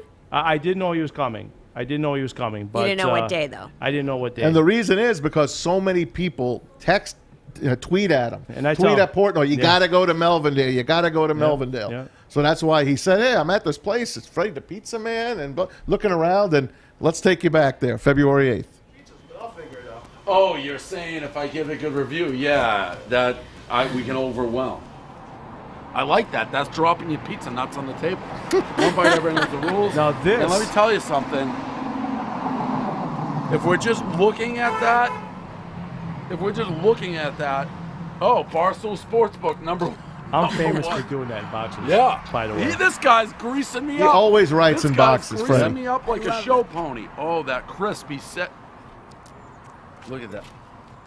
I think this reminds me of Little Angel's. Look at that undercarriage. That's a good pizza right there. Undercarriage. I'm biased, but that's Dave, a be good fair. pizza. I mean, it's Fair, holding itself up. I love this. That Don't be the dough's Russian fermented judge. 48 hours right there. Here we go. Wow. One bite. He knew it. He knew it. It's undoubtedly the best pizza in Detroit. It's not even. That changed my life forever. That one bite right there Knew it changed back. my life. Look at this. The crispy I love when he goes to crunch the. in that. I That's love when what he always goes love. to the crust. Frank, it's not even close. It is And not even close. I didn't do to the anything best. This different is- for him. I said it kind of looked like Angelo's. only thing I said Philly. to him, I said, Kinda tastes Dave, like. do you like? I put basil on the pizza. Do you like basil? Do whatever you do. I said, okay. This is undoubtedly the best pizza in Philly. Hey, Philly, I'm Philly. Hey, I'm sorry. I'm like a fucking band guy going city to city. Sometimes I forget what city I'm in. Detroit. Best pizza in Detroit. I just found it. I found it. Freddie the Pizza Man, bar none, hands down. Now, I don't know if you like Detroit style. I don't care what style. This is the best pizza in Detroit. I've only watched period. this video End of like story. 4 times. Wow. 3 or 4 times. So part of the best thing about me getting my pizza without cheese is I feel like it helps keep the crunch in there. I love a good crunch to the pizza. Yeah. Oh, And man, I could Freddie. hear my mouth is salivating right So now. he gives it an 8.7. Wow. Maybe we'll show you that before we leave today. And he But hasn't given us- 8.7. He hasn't given a score past 8.7 since he left. And he's been to Jersey. He's been to Jersey, and Jersey didn't beat me either. 8.6. He did a couple of 8.6s. Only because that lady was like, she was I know. obnoxious. So, Freddie, congratulations, Yes, brother. Thank you. congratulations. Thank you. Hey, I know a guy that would love to have a slice with you right now. It's Dan Dickerson. And did Danny call in yet? Sorta. Okay. Like, I see he's on, but his screen is black, so Okay. maybe we'll give him a few All right, seconds. We'll give him a few seconds. But, man, for Fred, this take us, like you said, it changed your life forever. Because, let's face it, I used to just show up. I go in the back door, hang out, walk in the back by him while he's making the pizza. Oh, yeah, let's, let's eat this or let's eat this. And gnocchi. But you can't do that anymore because there's lines. They line up. At what time now? I open up at 11. They're usually waiting for me right before I open, and I literally don't leave my spot making pizza until the minute I'm sold out. Now you had that WWE guy. Was it Matt? Matt Riddle? Matt Riddle, which DMac knows well. He flew in and said, "Take me to Freddy's." Yeah, his agent was. I had a lot of agents reach out to me to get people in there, and I said, "Listen, I'll do what I can." And Matt was the first one that came in, and it's crazy. It's not about me. I mean, listen, I've been making pizza 40 years, so I know who I am and what I am. I put the work in. But Dave Portnoy, he has a following. It's just unbelievable. People will do whatever that guy will say. That's amazing, though. His following is crazy. What I'm still finding, I can still hear the crunch. Oh, yeah. Oh, my God, I'm so still thinking, hungry. Thinking of how that. do I get there? What time do I need to get there to do this? My husband's been dying to go, but you guys don't deliver. And you sure as heck don't deliver. I don't all deliver. around I here. don't do So- online. I'm old school. Walk-ins only. Right, so it's very difficult for us and our little babies to get there. You know, 'cause you can't wait. But so it's like that. I know the owner. It's So like, can I don't walk worry in and get to the front of the line? I mean, I'll go through the back, but it's so hard for us to wait in line with babies. No, we'll scare away. When your the guys customers. heard you were coming today, I probably got nine of them asking, "Oh, is he bringing in pizza?" I know, I'm man. like, "Nope, his ovens are off today. Get off the man's ass for crying out loud." Sunday I run out of dough, and then I close Monday, Tuesday, so I don't go back until Oh. tomorrow, or tonight to make dough. So And so, but you had also told me you bought your first pizza joint when you were 21 years old. yeah, 30 years. I'm 51, so 30 years ago. Yep. It's a lot of discipline. And Yep. do you just have just this one pizza place? Just one. Yeah, I had the one, and then now just this one, and 15 years on one, 16 years on the other. And I knew in school, following my dad around, what I was going to do in my life. So, How much pizza did you have as a kid eating on a week? I've ate a lot of pizza. I've made over 1 million pizzas in my lifetime, easily. But how many times a week would you eat pizza? We eat pizza at least 2 nights a week. I ate pizza every day. I was real chunky when I was a kid. Yeah, I was real chunky. Well, I eat pizza every day, and I don't call myself chunky. That's because you're not eating pizza. You're eating a I piece am of bread eating- with veggies on it. And the sauce. I like Well, the crunch. You don't When understand. you eat a pizza, you probably eat a slice or two. When I eat a pizza, I eat a whole 14-inch. I literally throw down 5 slices of pizza. 5 slices of pizza whenever I will throw down. And my son, just on Thursday, our sitter told us, Pilar, you're not even going to believe he's 11 months old. Okay, how many slices of pizza do you think this kid threw down? Without the crust, though. No cheese, just veggies. Yes, 11 months old. 11 months old. I mean, I don't think it's possible they can eat more than 3 bites. No. 4 slices of pizza, she said he 4 threw slices for 11 months old? 4 slices What of kind of pizza. pizza are you serving them? From tomatoes. This little no, slice? No, just regular slices. And they're thin crust, no cheese, all veggies I think your and sauce. babysitter's lying to you. Maz has She to said- have do you the think she ate calzone. Do you think she ate it? She could have. She said I've Fish seen is waving this kid. again. Yeah, I see him. I've seen He'll him wave throw all down day. 2 slices on my own. I'm telling you, my kid, we throw down. I know. We My eat. kids, my son's the pizza monster. Cookie Oh. monster, the pizza monster. There you go. Oh man, Fish, what do you have for us? What is your ideal pizza? Okay, you're going to Freddie the Pizza Man's pizza shop. You're gonna have a pizza. Go. What is So if your I order? went to Freddy's, I would obviously And they have all the- cheese and they meat. have all the stuff and you I want. would say, well, You're so I would do. gluten-free or you're No, I veggie eat or gluten. you're... I eat gluten. It's just I don't eat cheese and I don't put meat What, on what it. a great pizza So- would be for you is the crush of tomatoes, and then just Mm-hmm. basil, just fresh basil. I put fresh basil on every pizza and, I love that. and olive oil. That's it. Straight Ooh. tomato pie, which And it sounds good. Maz See, knows it that's sounds- a Jersey thing. It's a good Tomato thing. pie. It's So delicious. why are you knocking something that I eat? That's delicious. That's good. Thank you, Freddie. Maz has to have his because- calzone. But my husband would be like, no, listen, we're gonna go in there and we're gonna have cheese, we're gonna have pepperoni, we're gonna have sausage, and we're gonna have mushrooms. Well, husbands are always right. So I mean, you know. Well, Yeah. I would let him have that though. I mean, I would have because we'd only get one, so I would let him have that. You know, you could do half and half. You know, half no cheese, half. Okay, then we would do that. Then Yeah. we would do that. Yeah. Because I say I would eat it for. I mean, it's not that I don't eat it. It's just I prefer not to. But at your place, I would say you give me the Freddie. That's what I'd say. 100%. All I right, can do Fish, that. what do you? Did you just learn that there's something called half and half pizzas? No, I do half and Oh, half okay. pizzas all the time, but I didn't want to be a pain in the butt at a busy pizza parlor. Because I feel like when Freddie said that, your eyes just Why, lit up and Maz said, is always a pain "You in the can butt do when he comes that?" to my place. No, I'm not. Well, I didn't know because when some places are so busy, they say no substitutions, as is. That's it. Well, we're going to the wrong places then. Apparently.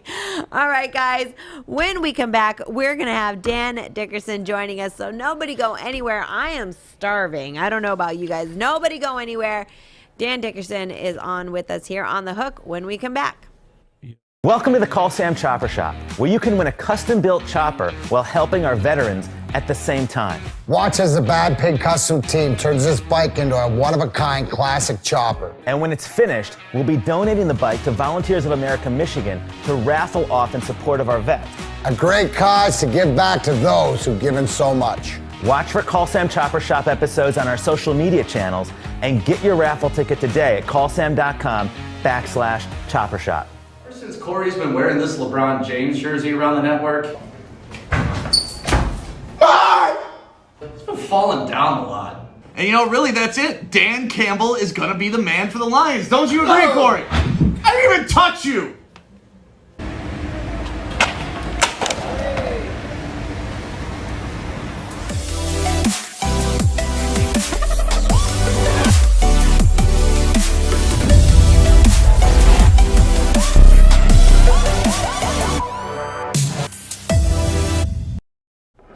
Hey guys, it's DMac for Coast. For CoastPortland.com. I'm DMac right here. Yes. This is DMac's machete. You can get it. Oh, I better just put it down like this. Set it down. Look at all this great stuff. Lanterns. Amazing for camping. The guys just went on a great camping trip with Sun RV, and they used all the CoastPortland.com stuff. So check them out. CoastPortland.com has all your outdoor needs, knives to lanterns to headlamps, and make sure you use WSN20 when you check out. You'll get a 20% off coupon that you can use right then and there and make it even better. Even order more stuff. As a matter of fact, when we give out our Coast stuff, you know it. We're going to give you a brand new headlamp or a knife if you qualify for our Kick for Crypto happening on July the 23rd. Kick for $25,000 in crypto. And, of course, go to coastportland.com. Use that promo code WSN20 and save yourself some cash. Charlie, I agree with you. My goodness, Charlie on our social media says, Jesus, take the machete away from Maz, LOL. Like, I can't even put it back in the holster take without it getting away in trouble. from him, That's but how he don't. cuts his calzones. No. Calzone, eh? That was a bit, you were just kind of waving it around a bit too ferocious. I know. I tried to be DMac. Yeah, I couldn't. not with me right next to you. Sorry. No, don't do that ever again. Last time you're doing that, Reed. DMac could have used that golfing last week when we went golfing. Some of the balls he hit in the woods, he could have chopped down those trees. No doubt. Boy. I believe that. Sorry, DMac. Oh, boy. All right, guys, welcome back to The Hook on Woodward Sports Network. All right, so we've got Dan Dickerson he's on the joining call. us. All right, Dan, welcome to the show. How are you, Dan? Good. How you guys doing? Sorry you had so much trouble with our video call-in. We'll get it right. It never happens, right? No, never happens. Never. So, Dan, in Cleveland, the House of Horrors. I mean, let's face it, the Indians against the Tigers have not been much of a match over the years. I know it might change eventually again because the Tigers had their number back in the early 2000s as well. So things happen. Tonight, we got Matt Manning on the hill. Take us through the series tonight. Well, I think you bring up a good point. This Tigers team is 7-36 in their last 43 in Cleveland. So they just have not been able to beat Cleveland. As far as A.J. Hinch is concerned, they're 0-3, not 7-36. But this is kind of one of those series you look at. The top three starters, Savali, Plesac, Bieber, not in the rotation for Cleveland. They're running guys out there that even the Indians guys had never heard of before they made their major league debut. And this is an opportunity, and I think this is a really good test for the Tigers. A Cleveland team that always plays the Tigers tough. They're without their big guns. Three guys who've been shutting this Tigers offense team down in recent years and this year in 10 games. The Tigers have scored just 26 runs. So this is an opportunity. Matt Manning on the mound tonight, and then the Tigers have, two guys who are struggling right now. Rain is certainly struggling. We don't know enough yet about Willie Peralta. He actually was pretty good as an opener the other day. So Matt Manning, to me, is kind of the key. Set the tone for the series, have another good start. This kid's been impressive. I know some people are getting caught up. Hey, one strikeout his last game. Believe me, this is a process. The stuff is good. They want him to throw strikes. You live with early count contact, and he's learned to still, even with early hard contact in a count, to make sure he continues to attack the strike zone. He's shown me a lot in 2 games. 5 innings, 2 runs, 5 2/3 innings, 2 runs. But if he can have a good start to start this series, it's an Indians offense that's been getting better since the Tigers saw them a month ago, but it's still not a very good offense. And, this is a team that is probably still reeling from, the Josh Naylor accident yesterday and the horrible injury that he suffered. And that's a big bet out of their lineup. This is a good time, unfortunately, not just because of the Naylor injury, but from Reyes, who's been a Tiger killer, is still, he may come back in this series, but he's not in the lineup tonight. And, Jordan Luplow has also been a tough out for the Tigers. He won't be in this series. So you've got a chance to win a series in Cleveland on paper. But I'm telling you, the way this Cleveland Indians team has played the Tigers in recent years, I would take nothing for granted. And that's, I think, the message A.J. Hinch is going to deliver to his team. I got a guy sitting on the other side of the board here from me, Freddie the Pizza Man, and he's a guy that defends Al Avila from the word go. Freddie, I'll let you take it from here. I've been defending him for 3 years. I don't understand. First of all, Dan, since I'm filling in for DMac, I'm not hosting on the show. I'm a fan. I do want to say I know you're a modest guy, and I will tell you this: from a guy that's listened to Ernie Harwell as a young boy, and no disrespect to Ernie Harwell, he'll always be remembered his talent, but I think it's time we start talking about Dan Dickerson in that light one day, because honestly, you're such a great talent. I listen to you every day because of my hours, and you're such a great talent, and I want to hear you call NFL football one day too. So you're just great. Just want you to know that. So I appreciate that. You're very now welcome. I want to come get a pie from you. Anytime. Just don't tell the boss. Anyways, all right. So I've been a Al Avila defender for a long time, and I know it's not an easy topic around here because the way the Tigers have been playing the last 4 or 5 years.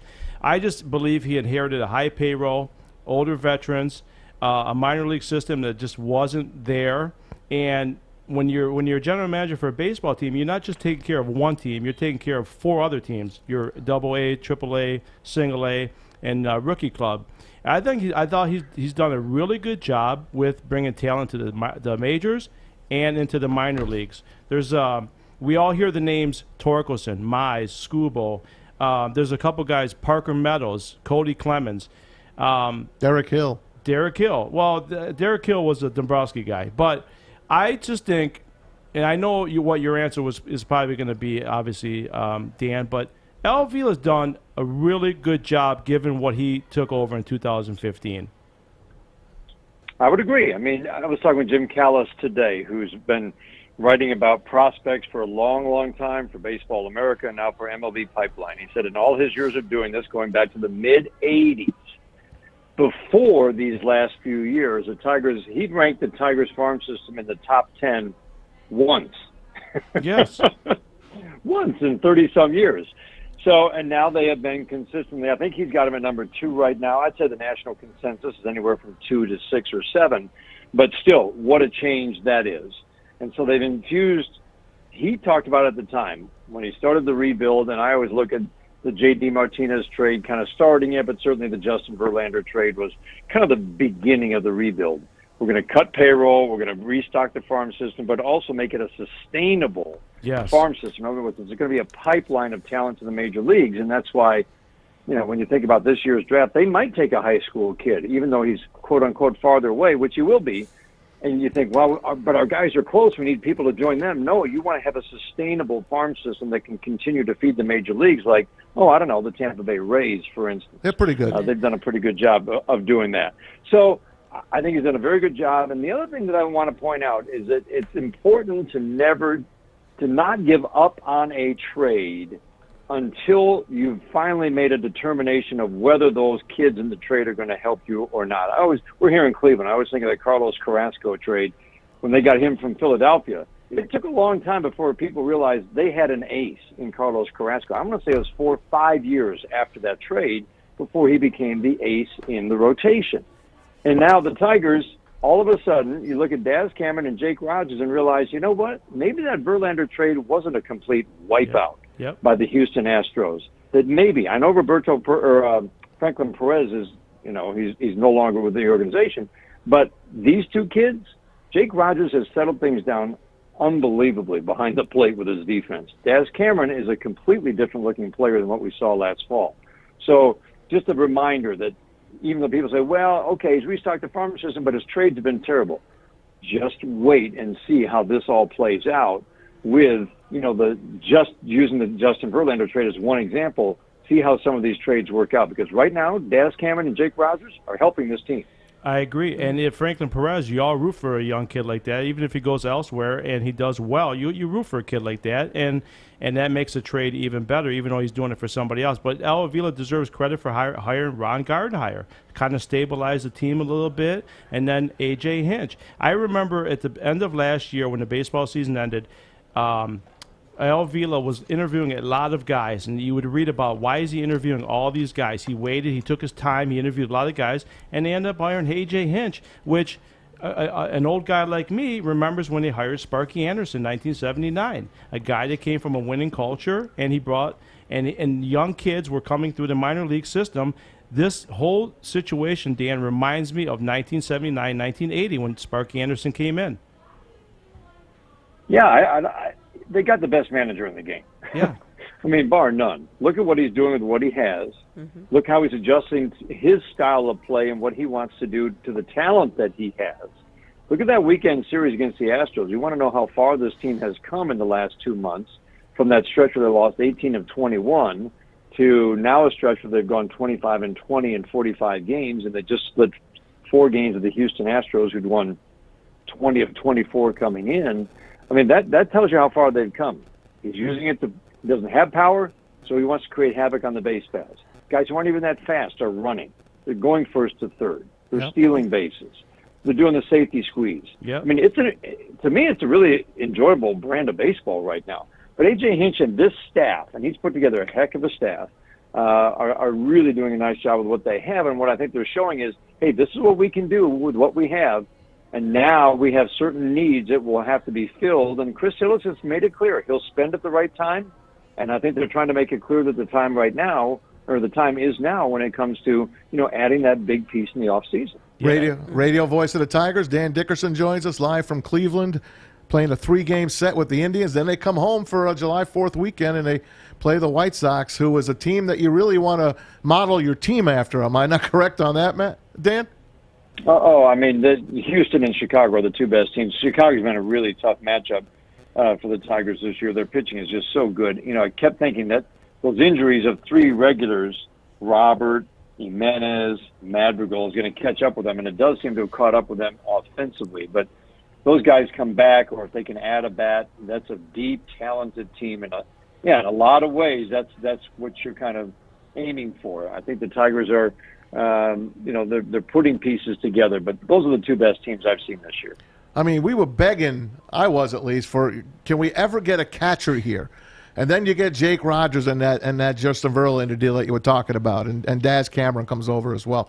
So you got Jake Rogers, then you bring a kid up that played for Dearborn Divine Child, and Eric Haas, who I really like, and I know they put him in the outfield, and I know he's not a finished product yet, and he's not young like these other guys. And then you got a guy like Dylan Dingler from Ohio State down in the minors, tearing it up with Torkelson and Riley Green. I mean, this team, man, I was laughing at my friend Ethan Perlman. You've spoken to Ethan before. He's like, they're going to contend in 21 and 22. He was a year off. I think they contend next year.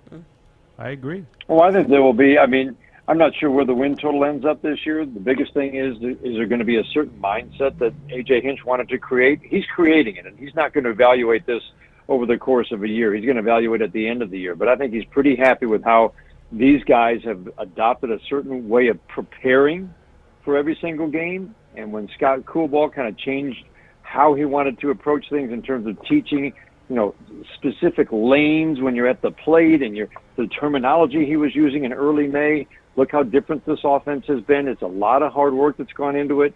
I think they jumped to the mid-70s in wins this year, and then what's to say that they can't make another big jump in 2022? With the right free agent, and it's amazing. And before we let you go, I know you got to run. Freddie brought up a great point, and I want to bring this up. Hector Santiago got caught yesterday with the sticky substance. They took him out of the game. They took his glove. He could be suspended if he's found, to be guilty of having that stuff on his glove. I brought up, as everyone has, why are you doing it now at the halfway part? Why couldn't you wait and put this rule in to the end of the year? You got Garrett Cole basically crying on national TV. But Freddie brings up, we wouldn't be talking about baseball if they didn't do it this way. He thinks that Rob Manfred might have done this on purpose. Well, I mean, I don't know. I think Major League Baseball's bungled this whole thing, to be honest with you. Sunscreen and rosin is sticky. It's also been generally widely accepted for years. Nobody did a thing about it. Pitchers have come up for, generations, knowing that they could come to the major leagues and to get an extra grip, they could mix rosin with sunscreen on their arm. Nobody had a problem with it. Major League Baseball never hinted they would enforce it. Now they're enforcing it because the stuff got so sticky that they're taking it away to the extent that now rosin and sunscreen, which has always been allowed, no problem. Some pitchers have never thrown a pitch in the major leagues without something. I mean, that's the lowest basic form of stickiness. Now they take that away. That's, to me, that you didn't work that out with the players union kind of is mind-boggling. The other thing to remember, Hector Santiago said it was rosin and sweat. Yep. You know why I believe him? Because all the sticky stuff, if you read an interview with the inventor of Spider Tack, who was a strongman competitor and apparently also a biochemist, it's all the tackies, which is what they call the sticky stuff used in strongman competitions. All the sticky stuff is rosin-based. That's distilled sap. What do you have on the mound? A rosin bag. Yep. So when Hector you're asking the umpires to determine levels of stickiness. I just think it's terrible. Absurd. They're not even checking their hands, guys. No. They're checking their gloves, their hats, and their belt buckles. They're not checking their hands. I don't know. I just think the way they're going about it leaves some pretty big questions. But the fact they couldn't work with the players' union about this, Garrett Cole had every reason to be upset. He's not the same guy now. He's probably never thrown a pitch in the major leagues without getting an extra grip. Again, it wasn't cheating if you used rosin and sunscreen and you were quote unquote breaking a rule that was never enforced. To me, that's not cheating. Dan, do you think that they're worried about fans not watching too many 1-2-0 games? They want 10 runs a game. But that's no. This is what people are saying. Offense is way down. Historically low levels of offense. No. Historically low levels of batting average. Run scoring in the American League and run scoring in the National League is above where it was for a 9-year period from 2010 to 2018. Yeah. You average those years together, there weren't many ups and downs. It's above that. Batting averages are down, but power numbers are still strong historically. Walks are up a little bit. So I think they're reacting completely to the batting average and the lack of action during games. And I do think that's an issue, but I think this is a little bit heavy-handed when you consider what they're taking away from pitchers who are used to throwing a ball a certain way. Yeah. Hey, Dan, thanks a million for coming on. I know you got to get to the ballpark. Have a great call tonight, and we'll be listening. Thank you, Dan. All right, guys. Good talking with you. All right, Dan Great Dickerson, to have you on, Dan. radio voice of the Detroit That was Tigers. some passion by Dan. You don't hear it. I mean, Yeah, that was I some don't. passion. I would say I've never heard him really get that fired up Yeah. over something like he did over this whole sticky situation. He knows the game well. He studies the game well. But yeah, absolutely. I'm going to tell you, when we come back, guys, this story got me. I was going to lead with this story. It's Scottie Pippen in the news again, and you won't believe who he's calling a racist. You won't believe this one. I've got sound for you. Stick around. Scottie Pippen calling someone out as a racist, and he doesn't sound like the Scottie Pippen that we all know. He sounds out there, but we're going to play it for you on the hook right here on Woodward Sports Network. Tony is a third-generation logger that has a simple, practical approach to life and work. That's why his Coast DX342 knife is perfect for him. The stainless steel blade is rust-resistant and made for all-weather use. And the double roll-lock safety ensures that it will never inadvertently close when he doesn't want it to. That's why Coast is trusted tough. Would you like to win a custom-built chopper while helping our veterans at the same time? Then watch as we turn this bike into a one-of-a-kind classic chopper. Watch the Call Sam Chopper Shop on our social media channels and get your raffle ticket today at callsam.com/chopper shop. Welcome back to The Hook on Woodward Sports Network. You're going to have to read this one out loud, Freddie. Yeah, shout out to Kurt Lambert, who was in my fantasy football league, and Maz was part of it a year or two ago. Yeah. Apparently, Maz didn't offer a great trade proposal. Shocker. So Kurt took offense to that, and I know Maz would text me all the time, give me that guy, and blah, blah. I said, why? I don't want you to win. So... Great. Yeah, you guys talk out of your asses. Not doing fair trades. I could see you being ridiculous. Oh, please. I could see you being ridiculous and feeling that some players are overvalued while your players were being undervalued. Well, we'll see when we play this year. Oh, I can't wait. Imagine sitting in a chair, and about 3 feet from you, the gift you gave somebody is just walking that way. I'm like, oh my God. That's another story. Love you, Maz. Yeah, okay, Freddie. Good stuff. Good stuff. All right, guys, let's talk about some other good stuff. All right. What on earth is going on with the Scottie Pippen interview that is circulating the internet right now on the Dan Patrick Show? We have a clip. Do we have the whole 4 minutes? We do, but we're gonna play. We're gonna play like the first minute and a half here for you guys to give a listen. Dan Patrick has him on as a guest. He's promoting something, but Dan is gonna hit him with the question because Scottie wrote something that he said. I'm not even going to say anything. I'm going to let you guys listen to this. This is Scottie Pippen on the Dan Patrick Show earlier. Help me understand the GQ article where you talked about the 1994 playoff game when you refused to go back in the game and Phil set up the play for Tony Kukoc. Well, I mean, it's not much to be said if you go back and look at when Scottie Pippen entered the Bulls and when Tony Kukoc entered the Bulls and who deserved the last shot of the game. No, I understand that, Scotty. I'm just going by what you said. You said you need to read between the fine lines, and then you go on to say it was a racial move to give him, Tony Kukoc, a rise. So, I mean, if you knew that Scottie Pippen had been with the Bulls from 87, battled through the Pistons, and every other team that we had to get to those 3 championships, wouldn't you give Scottie Pippen one opportunity to get a last-second shot without Michael Jordan? Like, 1 year without Michael Jordan. Can I get one shot? Like, I'm doing all the dirty work. But all of that I understand from the basketball standpoint. But when you say a racial move... Well, why would Tony, who was a rookie, get the last-second shot and you put me out of bounds? That's what I mean, racial. Like, that was Scottie Pippen's team. But Scottie Phil Pippen was on pace to be an MVP that year, right? Yeah. Okay. Well, why would you put him in a position not to be successful? Why wouldn't you put him in a position to succeed? Michael Jordan is not there. So who's next in line for you? But have you talked to Phil about this? Because by saying a racial move, then you're calling Phil a racist. I don't got a problem with that. Do you think Phil was or is? Oh, yeah. I mean, do you remember Phil Jackson left the Lakers, wrote a book on Kobe Bryant, and then came back and coached him?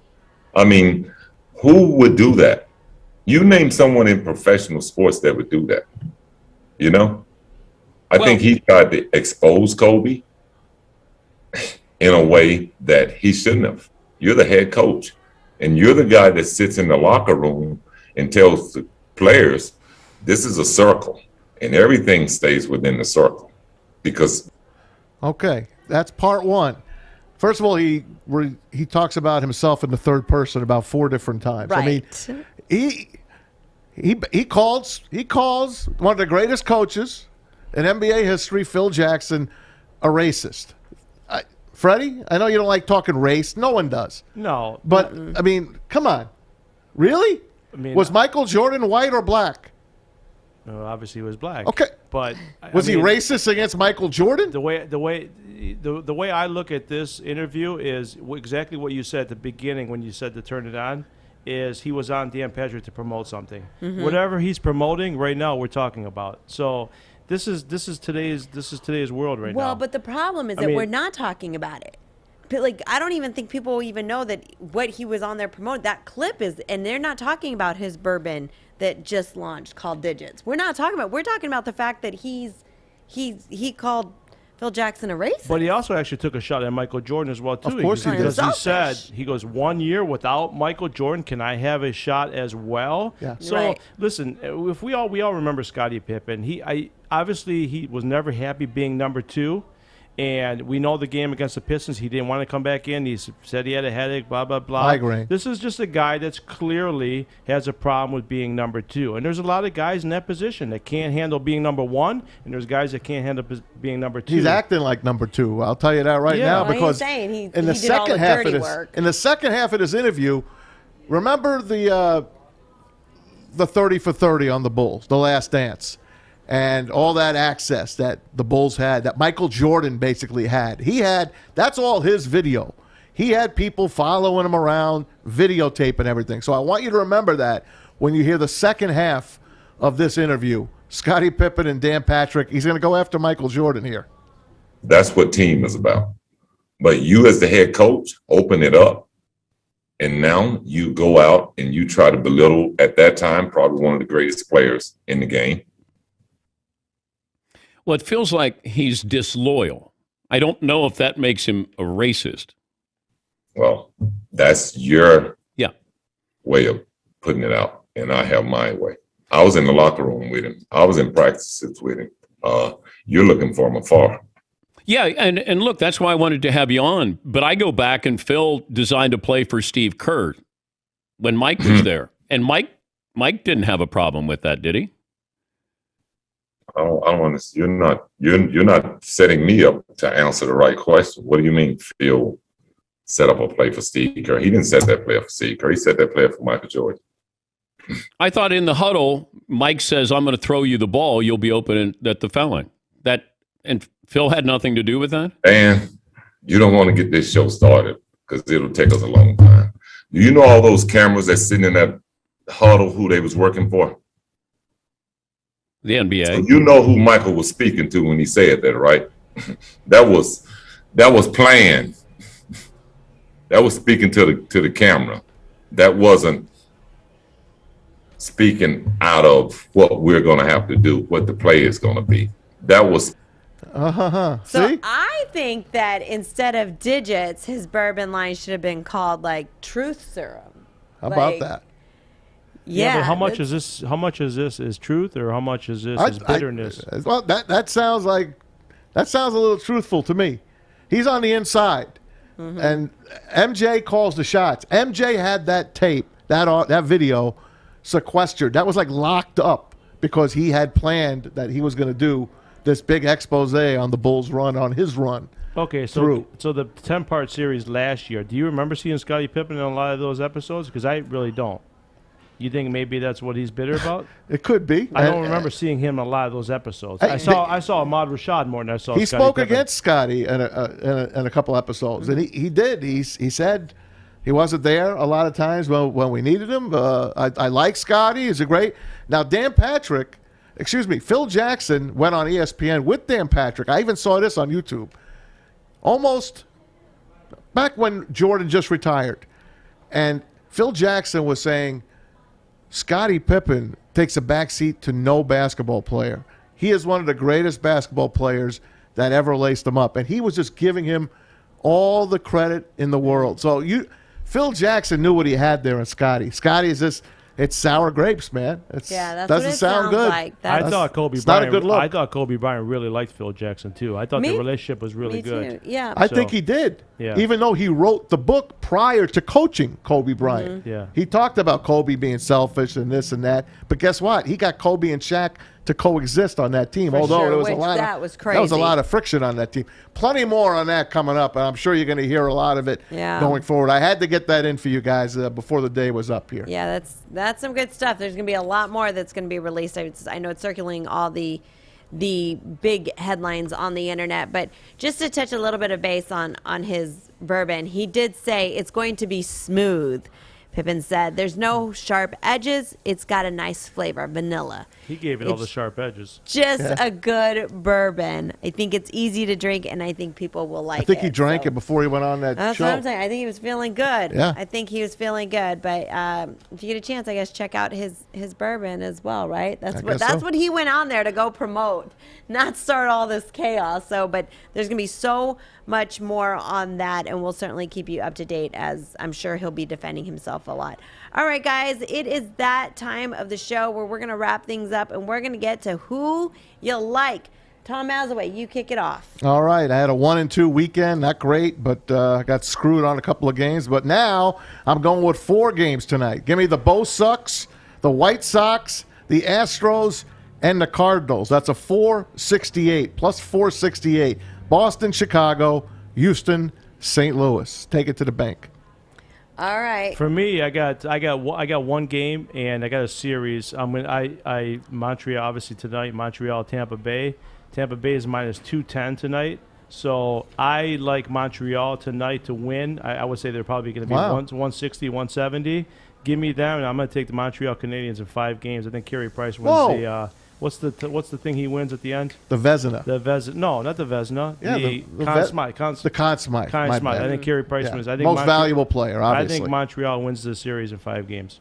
Wow. Good call, Fred. All right, I like that. That's pizza balls. That's pizza balls. I love it. I love that. I love that. All right, Alex, how you going to follow that up? That's pizza bowls. First of all, I want to say RIP to my Stanley Cup pick, the New York Islanders. Yes. It was a good run. They played some really fun to watch hockey. Varlamov was amazing. But tonight I'm picking the Tampa Bay Lightning. That's really, I respect that call you made, Freddie, about the Canadians in 5. But I think that Lightning win this series in 6. I have them winning tonight. I also like the Tigers. I think Matt Manning gets win number 2.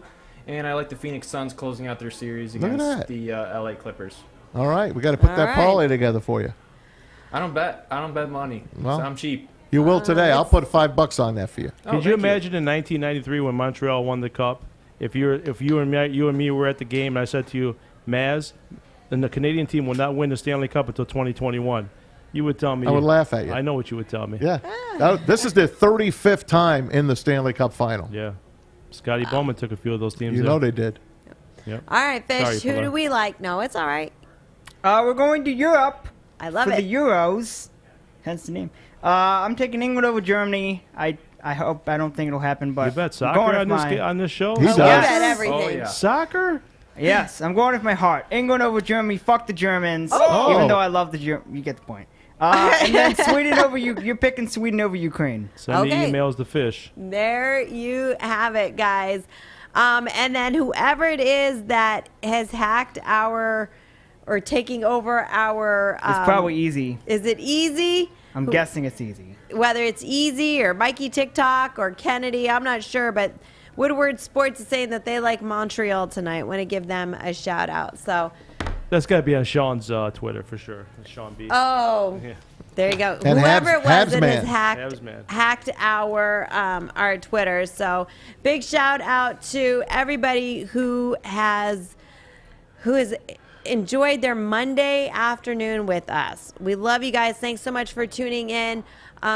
Big thanks to Brett White. Make sure that you are following him on social media at Brett White Golf. Pete and Kevin, thank you guys for calling in. Big thanks to Dan Dickerson. We always love to have him on. Dude, Freddie, it has been an honor and a pleasure to have you here for the whole show. Thank you so much for filling in for DMac. DMac, we expect to see you back tomorrow with a great tan. Why? Because it's been... Why? You want to come back? I didn't do a good job. You want to come I'm back? working for free today. I mean, if you want to come back, I just don't know if the pizza parlor can handle a day without you. No pizza man without Freddie. That's Who for would be writing in the boxes? Maz. There you go. Okay, you can fill in for Maz. Yeah, Maz can make your pizzas tomorrow. Could you imagine stuff Maz would write in those boxes? Oh, my goodness. There'd hardly be any pizza left in those boxes. Yeah. Sorry, I ate your pizza. So, Freddie, thanks so much for joining us. Make sure you guys are all checking out his pizza joint, Freddie the Pizza Man. I can't wait to try it. My mouth salivates every single time we talk about this. For Fish, for Alex, for Tom, for Freddie filling in for DMac, I'm Pilar Laster. We'll see you guys tomorrow, everybody.